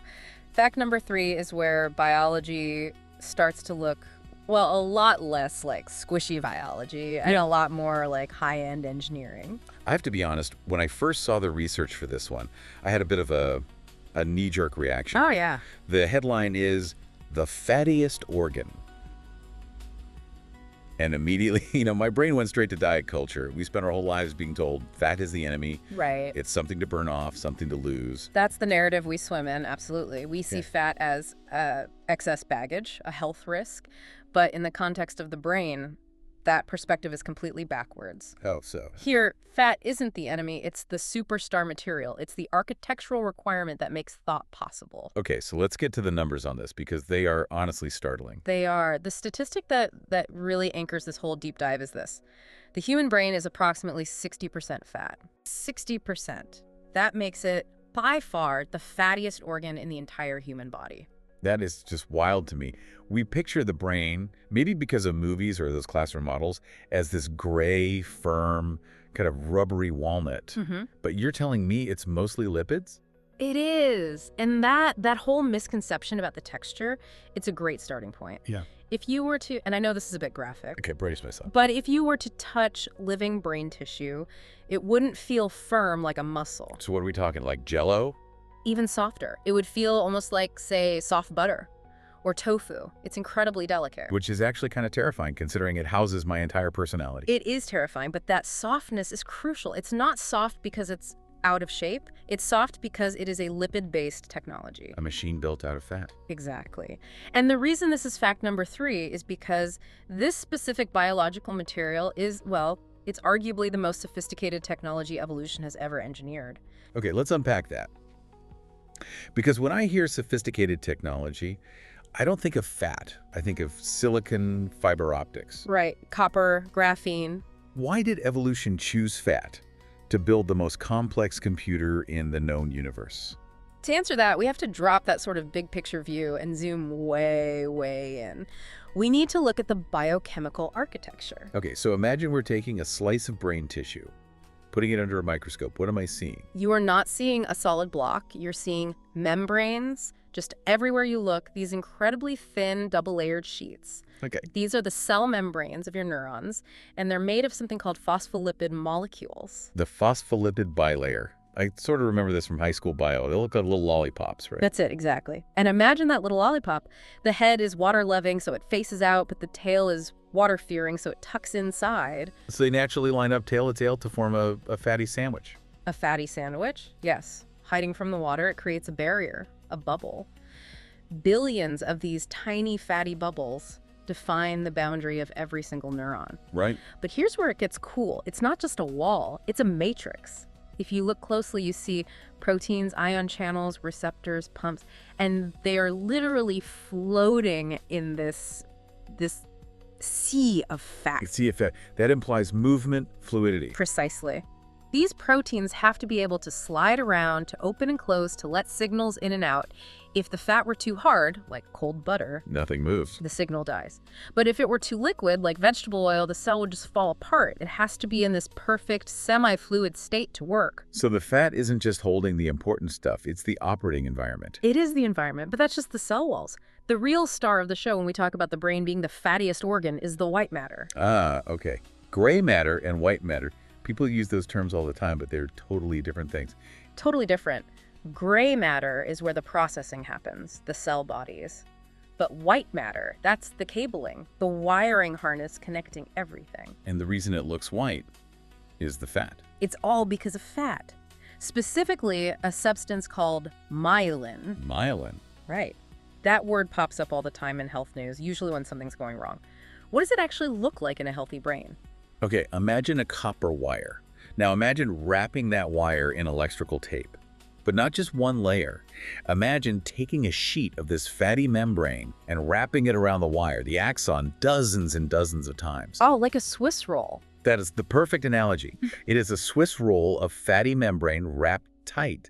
And this insulation is so dense and thick that it creates that glistening white appearance. And this is where that fat is technology argument really clicks for me. This isn't just padding. Not at all. This is high-performance engineering. So why do we need so much of it? Well, think about what the brain is trying to do. It's sending electrical signals across huge distances. In cellular terms, yeah. From your brain down to your big toe is a long road for a tiny signal. Exactly. Every thought, every memory, it all travels through this fatty matrix. Without that fat, the electrical signal just leaks. It dissipates. So my brain isn't a computer chip. It's basically a block of organized butter conducting electricity. In a sense, yes. Which brings us to performance. Let's move to our analogy. I love an analogy. So how do we contextualize the speed difference this fat makes? Because I'm assuming it's big. It's huge. Think of the brain as a high-performance electric vehicle. No, you know what? Better yet, a Formula One car. Okay, I'm with you. Sleek, fast, very high stakes. Exactly. Now, in that car, you have copper wires insulated with rubber. In the brain, as we said, you have living cables insulated with myelin fat.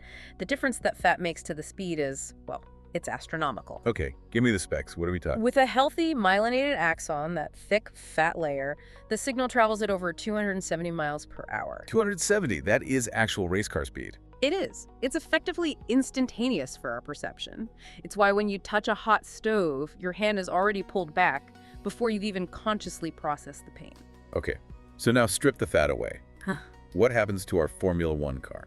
Take away the myelin, the speed drops from 270 miles per hour to about 2 miles per hour. Wait, 2, as in TWO. 2, a slow walking pace. It's a reduction of more than 99%. That is staggering. I knew it was important, but I didn't realize it was the difference between a Ferrari and me walking to the fridge. Exactly, and that's the metaphor. Operating a brain without this fatty insulation would be like trying to run a Formula One race with bicycle tires. You just can't get the data transmission rates for consciousness. Which explains why demyelinating diseases like MS are so devastating. You're dropping from supersonic to subsonic. Yes. The signal doesn't just slow down, it often fails to arrive at all. But here's where the biology gets even more incredible than the F1 car. How so? The rubber on the wires in your car is dead matter. It's passive. If it cracks, it stays cracked. Right, it doesn't heal itself. The insulation in your brain, this myelin, is alive.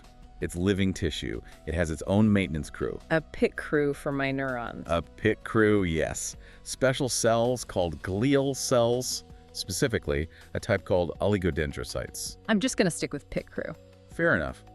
These cells are constantly monitoring the wires, but they're not just checking, they're upgrading. What do you mean upgrading? This is a wild part of brain plasticity. Heavily used pathways get more insulation. Really? So the brain physically reinforces the connections I use most often? Yes, if you're learning to play the guitar, you're firing those specific pathways over and over, the brain notices. It says, hey, this wire needs to be faster, more robust, and the glial cells lay down more myelin. So the insulation gets thicker.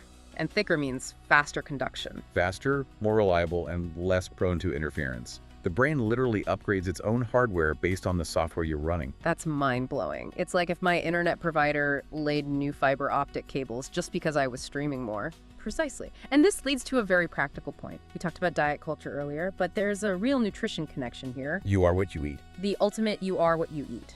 Because this insulation is made of fat, you have to eat the building blocks to maintain it. Specifically, omega-3 fatty acids. Okay. They're essential for making those membranes fluid and functional. If you eat the wrong kinds of fats, you're building your race car with substandard parts. It's like putting the wrong grade of oil in the engine. It is. The system gets sluggish. If you don't provide the brain with high-quality lipids like DHA from fish oil, you're not giving the pit crew the materials they need to do their job. So ordering salmon for dinner isn't just feeding my stomach, it's repaving the highways of my mind so I can think at 270 miles an hour. That's exactly it. And that maintenance becomes absolutely critical as we get older. This brings us to the big question of this episode: aging and decline. Yeah, this is the scary part. If we're built to fat and fat degrades, what happens? Well, we know that lipid metabolism changes with age. Our ability to process these fats gets worse. And a lot of research now points to myelin degradation as a key factor in cognitive decline. So it's not just that the neurons die, it's that the insulation falls off the wires. In many cases, yes, the fatty sheaths break down, the wires start to fray, the signals start leaking. Get noise. You get to slow down. You know that tip of the tongue phenomenon? Where you know the word, you can feel it, but you just can't quite grab it. I experience that way more often than I'd like to admit. It is so frustrating. We all do. Yeah. That's often a result of these high-speed connections becoming just a fraction slower, a little less synchronized. The regions of the brain that used to talk seamlessly are now disconnected by milliseconds. And in the brain, milliseconds are everything. Everything. And this links directly to diseases like Alzheimer's. I was going to ask about that. We hear about protein plaques and tangles, but there's growing evidence that the disease also involves a massive disruption of lipid metabolism. It's a failure of the fat maintenance system. That sounds grim. But is there a flip side? Is there hope in knowing that? Immense hope. Because if we know it's partly a maintenance issue with the insulation, we can try to intervene. We can try to patch the tires. So instead of just trying to save the dying cells, we focus on the fat. Exactly. Could we slow brain aging by optimizing lipid health? Research suggests high levels of omega-3 DHA can support myelin maintenance. And even more exciting, scientists are looking at ways to trigger the brain to regenerate myelin. To tell the pit crew to get back to work. Yes, to wake up those glial cells and say, hey, this wire is fraying, let's rewrap it. It's called remyelination. Rewiring the aging brain. That's the dream. It is. Imagine being 80 with the signal speed of a 20-year-old because you've kept your white matter pristine. That's the frontier. That's incredible. It really shifts the focus from just saving the cells to saving the connections. Because the cell is useless if it can't talk to its neighbor. And that idea of connection leads us to our final, maybe most philosophical point. We live in an age of AI. We talk about uploading our minds to the cloud. The sci-fi dream. Upload me to the mainframe. The idea that we're just software. Right. But fact number 3, the fattiest organ throws a massive wrench in that machinery. How so?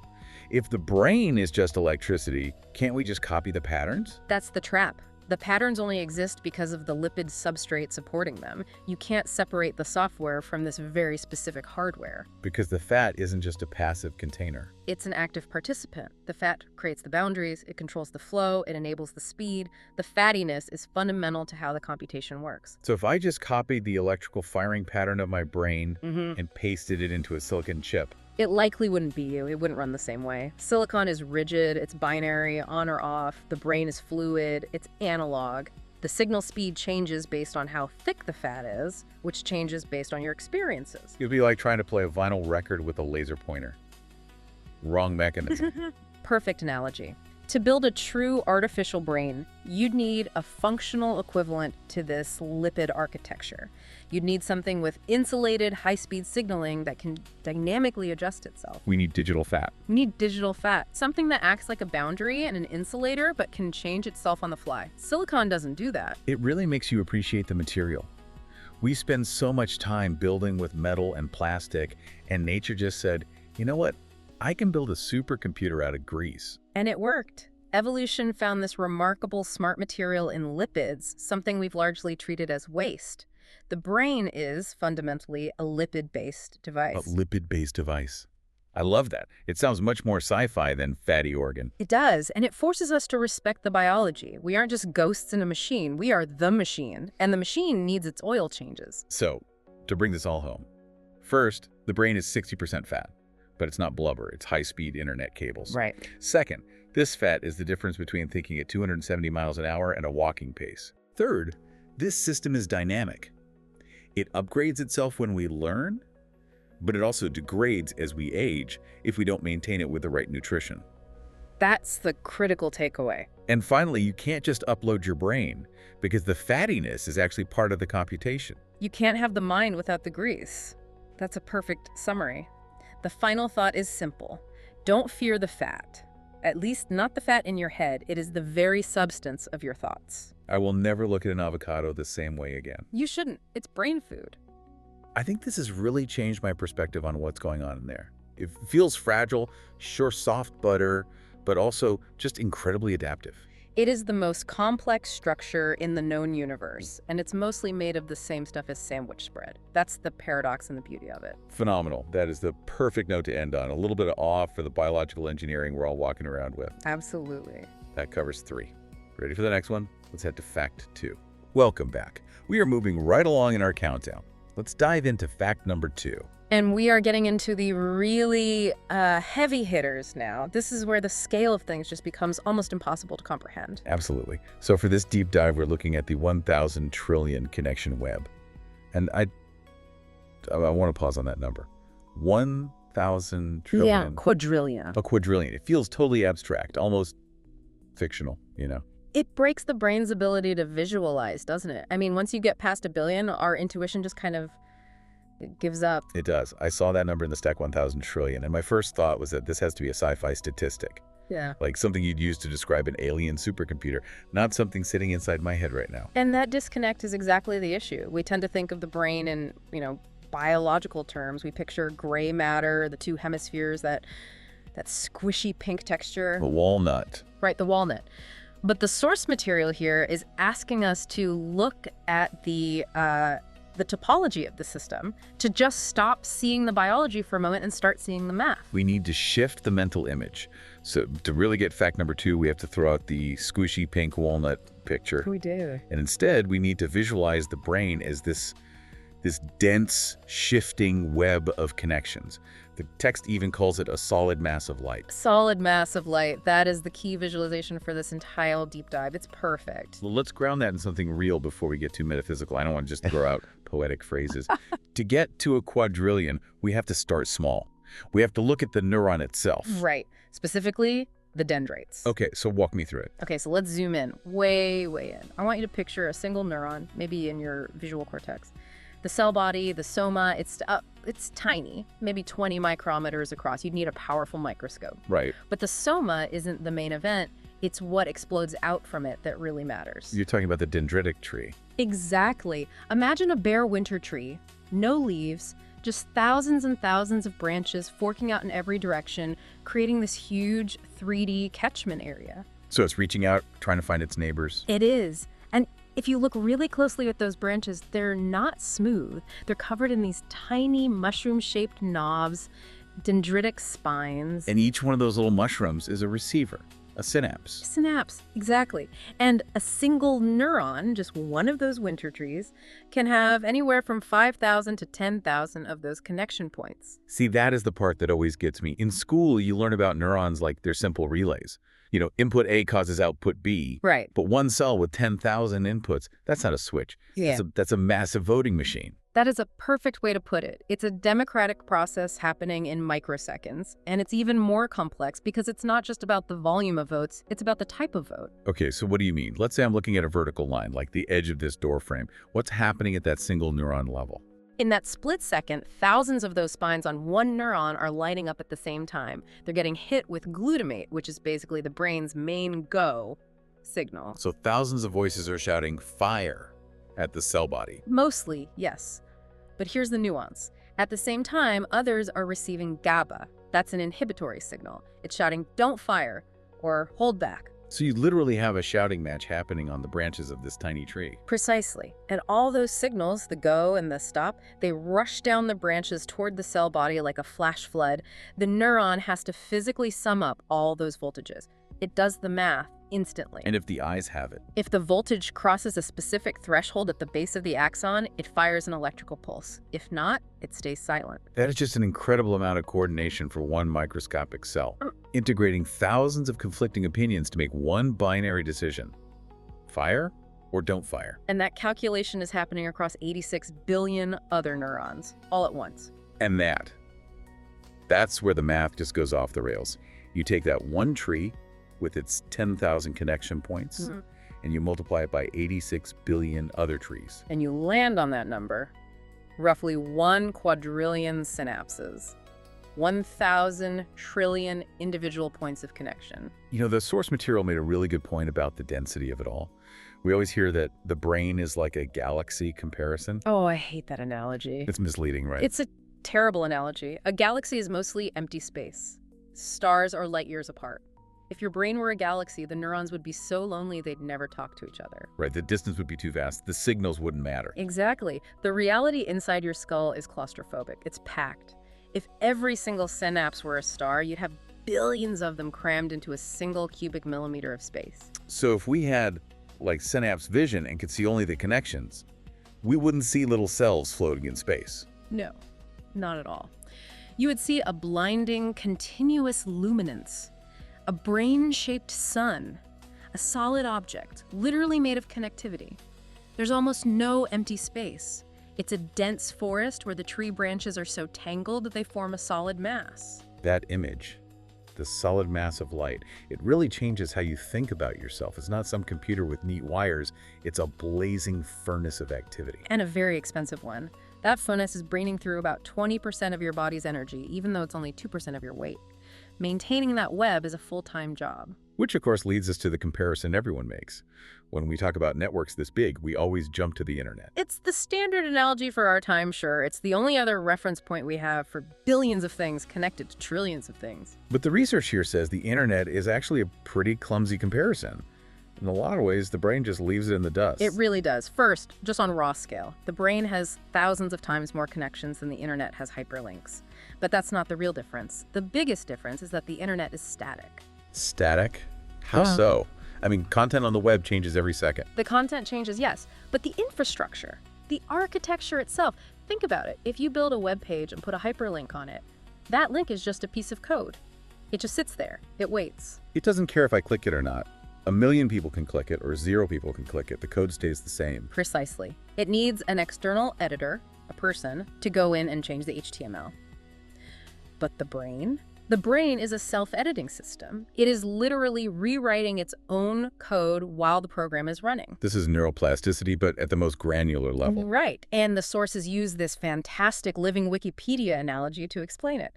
I want you to imagine you're reading an encyclopedia page where every single word is a hyperlink. Okay, a whole page of blue text? Sounds chaotic, but I'm with you. Now imagine that the simple act of your eyes passing over a word of you just reading that link causes the text to physically change. The link gets bolder, it gets a bit larger, the color gets more vivid. So the path itself is reacting to the traffic passing over it. Exactly, it's a feedback loop. Yeah. Because you use that connection, the brain goes, this must be important. Let's allocate more resources here. Let's widen this road. And that's not just a metaphor, is it? The synapse actually physically changes. It is physical. It's called long-term potentiation. When that fire signal comes through, the receiving neuron literally inserts more receptors into its membrane.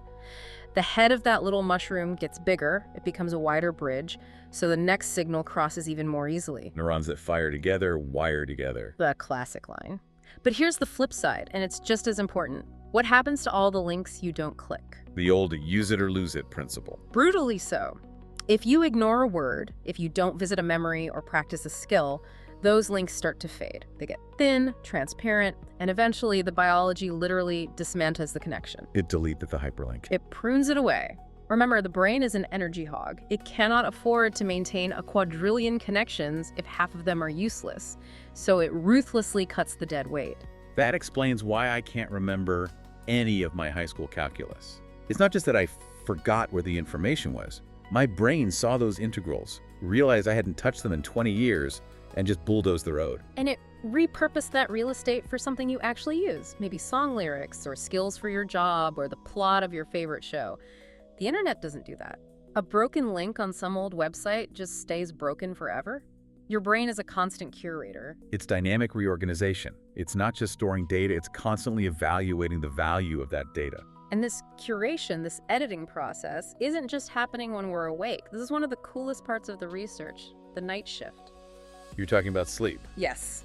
We used to think of sleep as just powering down to cool off, but it's actually when the heavy lifting happens that living Wikipedia goes into this intense editing mode. So while I'm unconscious, a whole construction crew comes out. The editors come out, they replay the firing patterns from the day, literally reactivating the neurons involved in what you learned to strengthen those bolded links. Yeah. That's memory consolidation.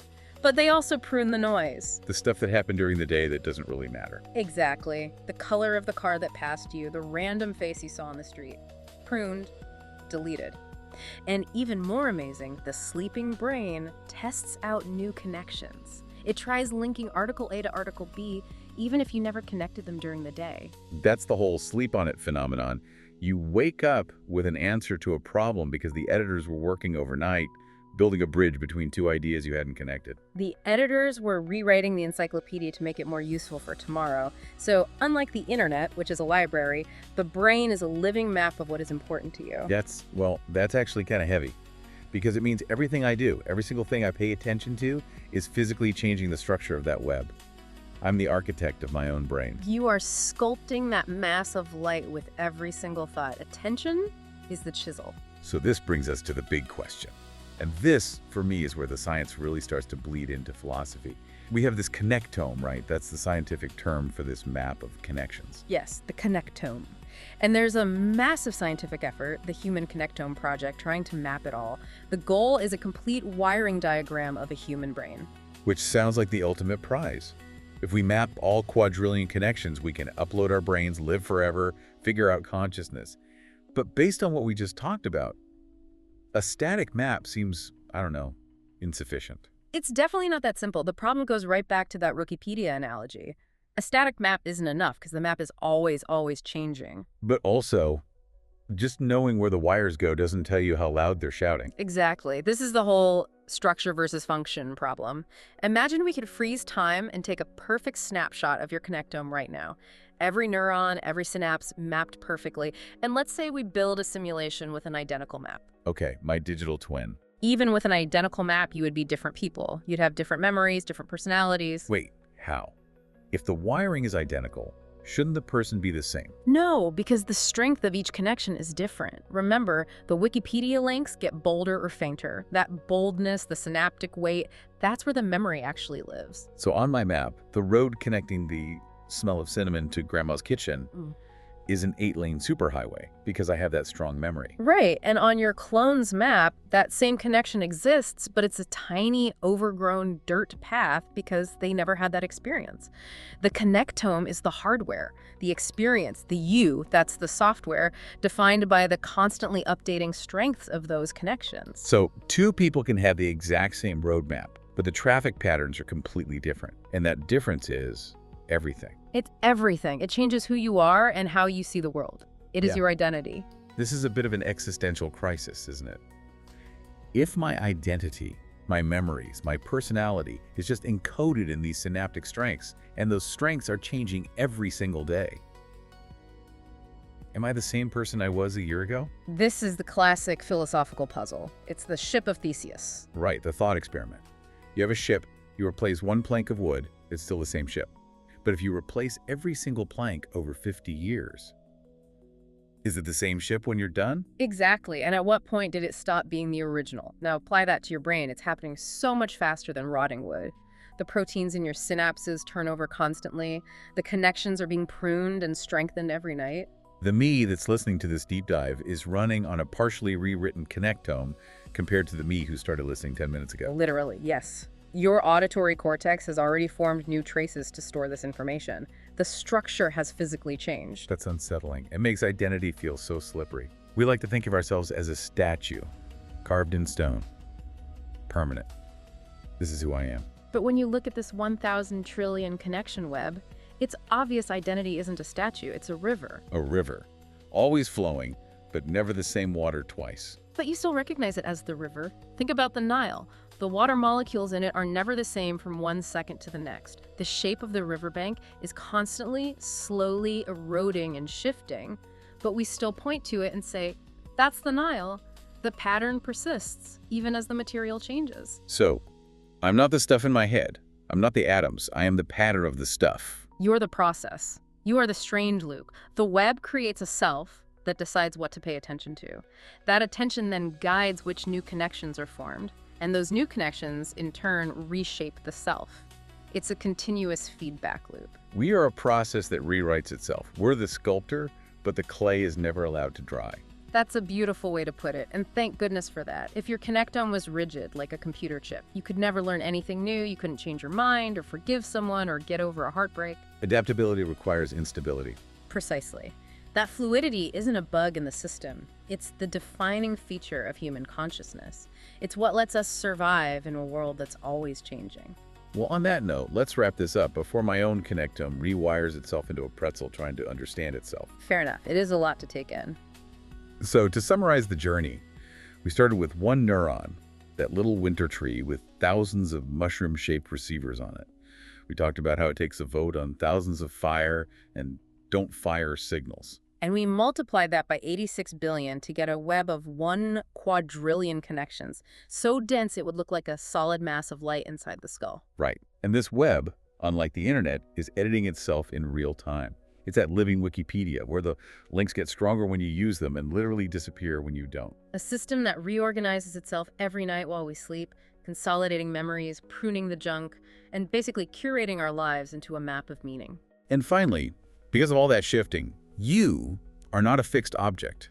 You're a fluid process, a river of changing connection strength that somehow maintains a continuous pattern of identity despite the constant turnover. It really changes how you think about your day-to-day life. Every conversation, every book you read, every moment of focus is literally, physically restructuring the machine that is doing the thinking. It is. You are building your own brain moment by moment. And I think the final thought to leave everyone with is that we worry so much about losing ourselves or changing. But this constant rewriting isn't something to fear. It's the very thing that makes us us. Absolutely. While we replace atoms and rewrite connections, the pattern continuity remains. It's a shifting but continuous stream of you. You are never the same, but you are always you. A comforting thought for a web of 1,000 trillion flashing lights. That covers 2. Ready for the next one? Let's head to fact 1. We have finally reached it. The most magnificent revelation on our list. Fact number 1. It really does feel like the whole series has been building to this exact moment. It really has. Welcome back to the deep dive. We are here. The finish line of our extraordinary 10 countdown. Yep. Spent the last few sessions, dissecting this incredible machine inside our heads. And today is the finale, the top spot. But before we just drop it, we have to set the stage.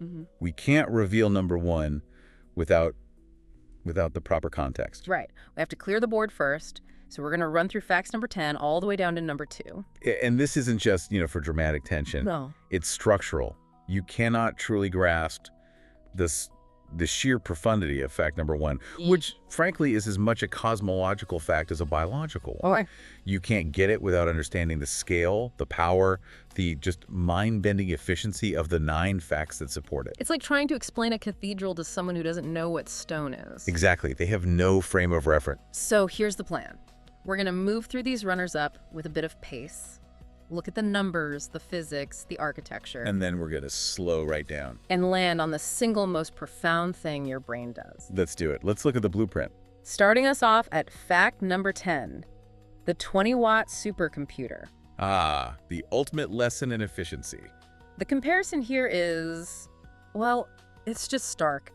If you look at a Frontier-class supercomputer, one of the biggest ones in the world. Like Frontier or Fugaku. Exactly. You're talking about a machine that needs its own dedicated building. It draws somewhere around 20, maybe 30 megawatts of power.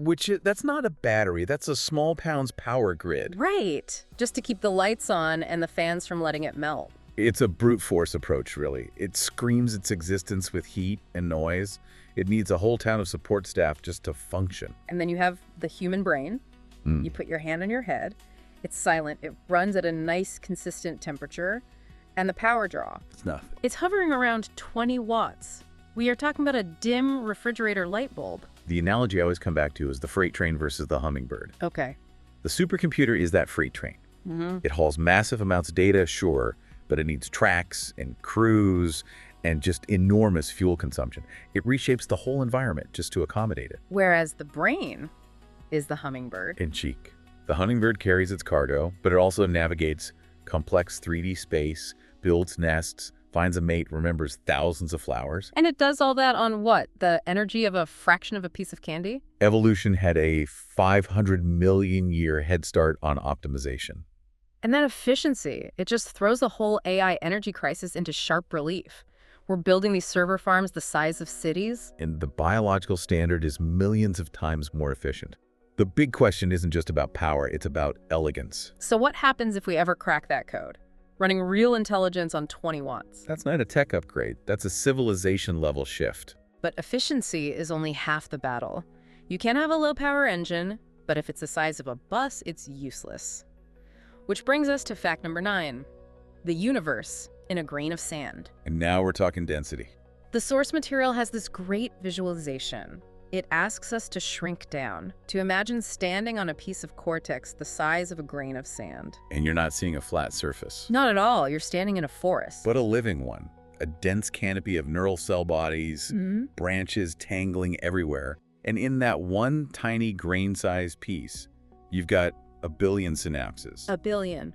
To get your head around that density, the research compares it to the entire global internet. Okay, so imagine taking every single server, every router, every Wi-Fi point, every single fiber optic cable on the whole planet. Everything. And now you crush all of it down into a sphere the size of a marble. That's the density inside your head. But there's a huge difference, isn't there? The internet is mostly static hardware.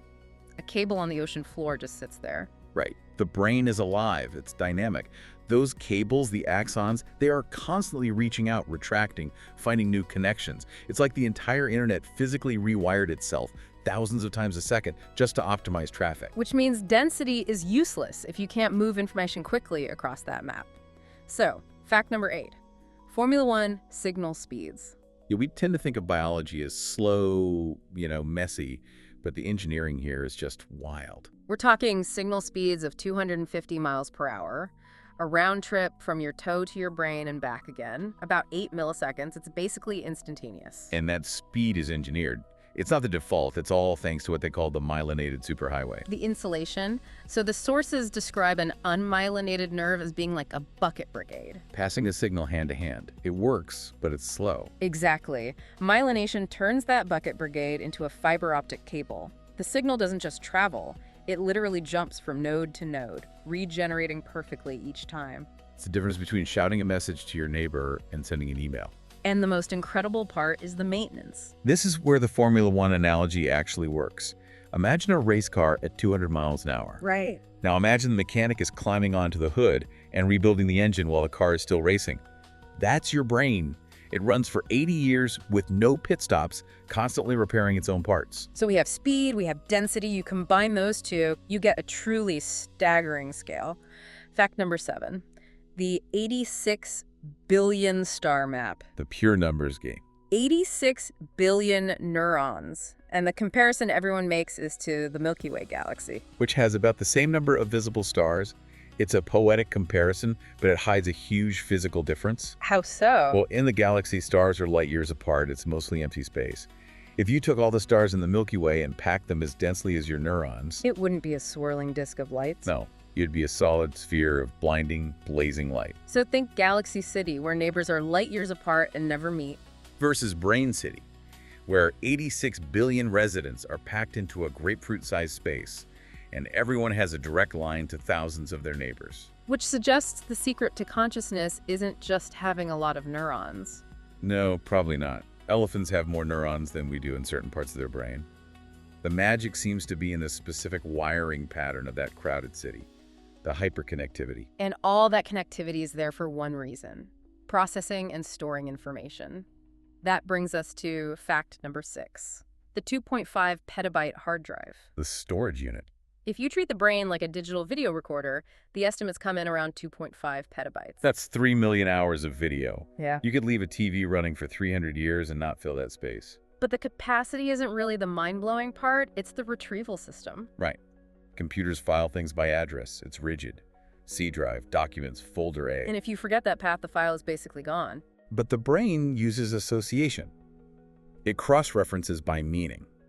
If I say fire engine, you don't just see a truck. You hear the siren, see the color red, you might even feel a little urgency. The memory is spread across the whole network. And what about forgetting? The text mentions cognitive hygiene. It's not a failure. It's a feature, not a bug. If you remembered every single leaf on every tree you walked past today, your system would be paralyzed by noise.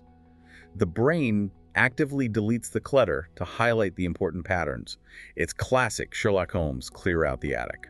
Okay, but to run a storage facility that big, you need a massive supply chain. This is fact number 5, the 100,000-mile roadmap. The life support infrastructure. We're talking with a blood vessel network, 100,000 miles of it. That's enough to wrap around the Earth 4 times, or stretch halfway to the moon. And it's a logistical necessity, right? Neurons are just incredibly high maintenance. Every single one needs a capillary just micrometers away, constantly supplying it with glucose and oxygen. I think about the U.S. interstate system. That's a huge piece of infrastructure. And it's, what, 48,000 miles long?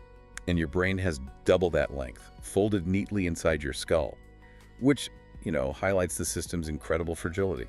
That's a lot of places for things to go wrong. A single blockage, less than a millimeter wide, a tiny clot, can shut down a whole sector of that grid.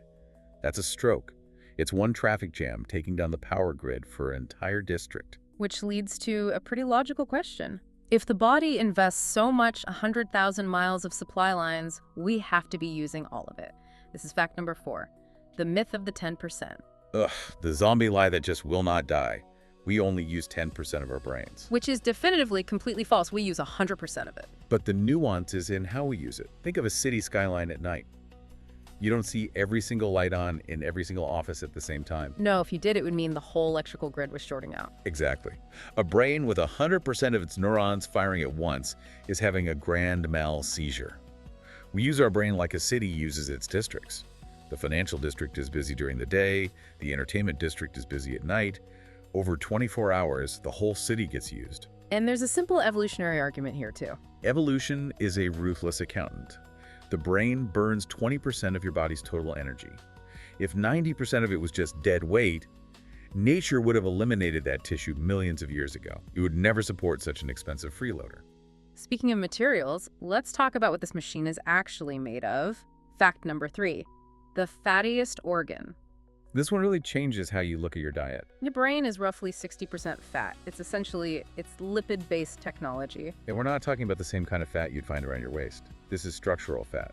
We mentioned that high-speed insulation earlier, myelin. That's what it is, it's fat. So it's not a hot rod engine, it's more like a deep-sea electrical cable. It needs that thick, rubbery coating to protect the signal. That's a perfect analogy. Without that fatty myelin sheath, the signal just leaks out. It slows from 270 miles per hour down to maybe 2 miles per hour. You go from a supercomputer to a lawnmower. And this connects directly to nutrition. Things like omega-3s aren't just buzzwords. No, you are literally eating the construction materials for your own thoughts. You're consuming the insulation for your own wiring. So we have the fat, the wires, the speed, the density. You put it all together and you get the network. Fact number 2, the 1,000 trillion connection web. The numbers here just become almost meaningless. They're too big. One neuron can connect to thousands of others. The total number of connections, the synapses, is estimated at 1 quadrillion. It's that solid mass of light we talked about. The most important part of this web isn't its size, it's how volatile it is. We mentioned the internet rewiring itself. The analogy in the text is Wikipedia. Right. Imagine if Wikipedia rewrote its own hyperlinks every single night based on what you personally read that day. So if I read about history, the history links get stronger. If I ignore sports, those links get weaker, maybe even break. That is physical neuroplasticity. The brain literally changes its own structure based on what you think and what you do. And that brings up the ship of Theseus paradox, doesn't it? If my brain is physically rewiring itself every single day, if the web of connections I have now is different from the one I had last year, Am I the same person? That is the ultimate philosophical question, isn't it? It suggests that your identity isn't a fixed thing like a rock. It's a process. It's more like a river. You are a flowing event, not a static object. That is a lot to process, but it sets the stage perfectly. We have arrived. We have. Fact number 1. The self-naming organ. This brings us to number 1, and honestly, this isn't a biological statistic anymore. This is a cosmological one. This is the moment the machine wakes up and realizes what it is. I want to paint a picture for you. Imagine you're in a hospital lab, you're looking at a monitor, and it's showing a real-time fMRI scan of a human brain. And let's say it's your brain. Okay, I'm with you. You see colors shifting on the screen, reds, blues, yellows. That's electrochemical activity.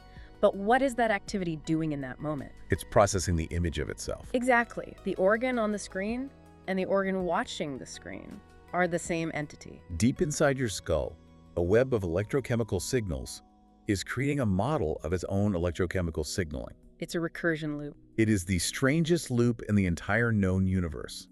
Let's try an analogy. Imagine a factory, a massive, complex factory that builds cars. Okay, got it. Now imagine that factory evolves. It gets so complex that it can read its own blueprints. Then it writes a user manual about how it operates. That's already incredible. But then comes the final leap. It doesn't just write the manual. Yeah. It knows that it is a factory. That's the distinction. I mean, a camera can point at a mirror, that's visual recursion, but the camera doesn't know it's a camera. Exactly. The brain is the only piece of matter we are aware of that has the feeling of being matter. It has an internal, subjective state. The research has this incredible line.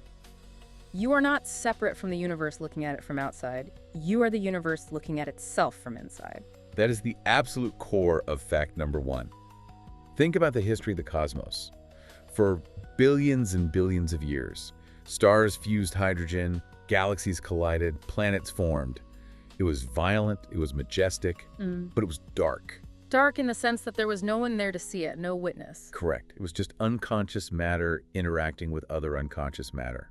The human brain represents a phase transition in the history of the universe. Yeah. It is the moment where stardust, the carbon, the nitrogen, the oxygen from exploded stars, arranged itself in such a complex way that it woke up. It learned to pronounce its own name. It did. And that, for me, is infinitely more profound than the signal speed or the storage capacity or any of it. It's the simple fact that we can sit here, 2 lumps of organized matter, and have a conversation about the concept of matter. We are the universe thinking about itself. It really reframes everything. You stop thinking of your brain as just another organ, like a kidney, and you start seeing it as a cosmic event. It is the known apex of complexity. Well, there you have it. The extraordinary 10. We went from the thermodynamic efficiency of a tiny hummingbird through a 100,000-mile vascular highway, all the way to self-aware stardust. It has been an absolute privilege to unpack this list with you. And thank you to everyone listening for finishing this extraordinary journey with us. If this sparked something in your own 20-watt supercomputer, make sure to subscribe. We have a new series launching soon that takes the same deep dive approach to the history of human invention. You are not going to want to miss that. Thanks for listening to the Extraordinary 10 podcast.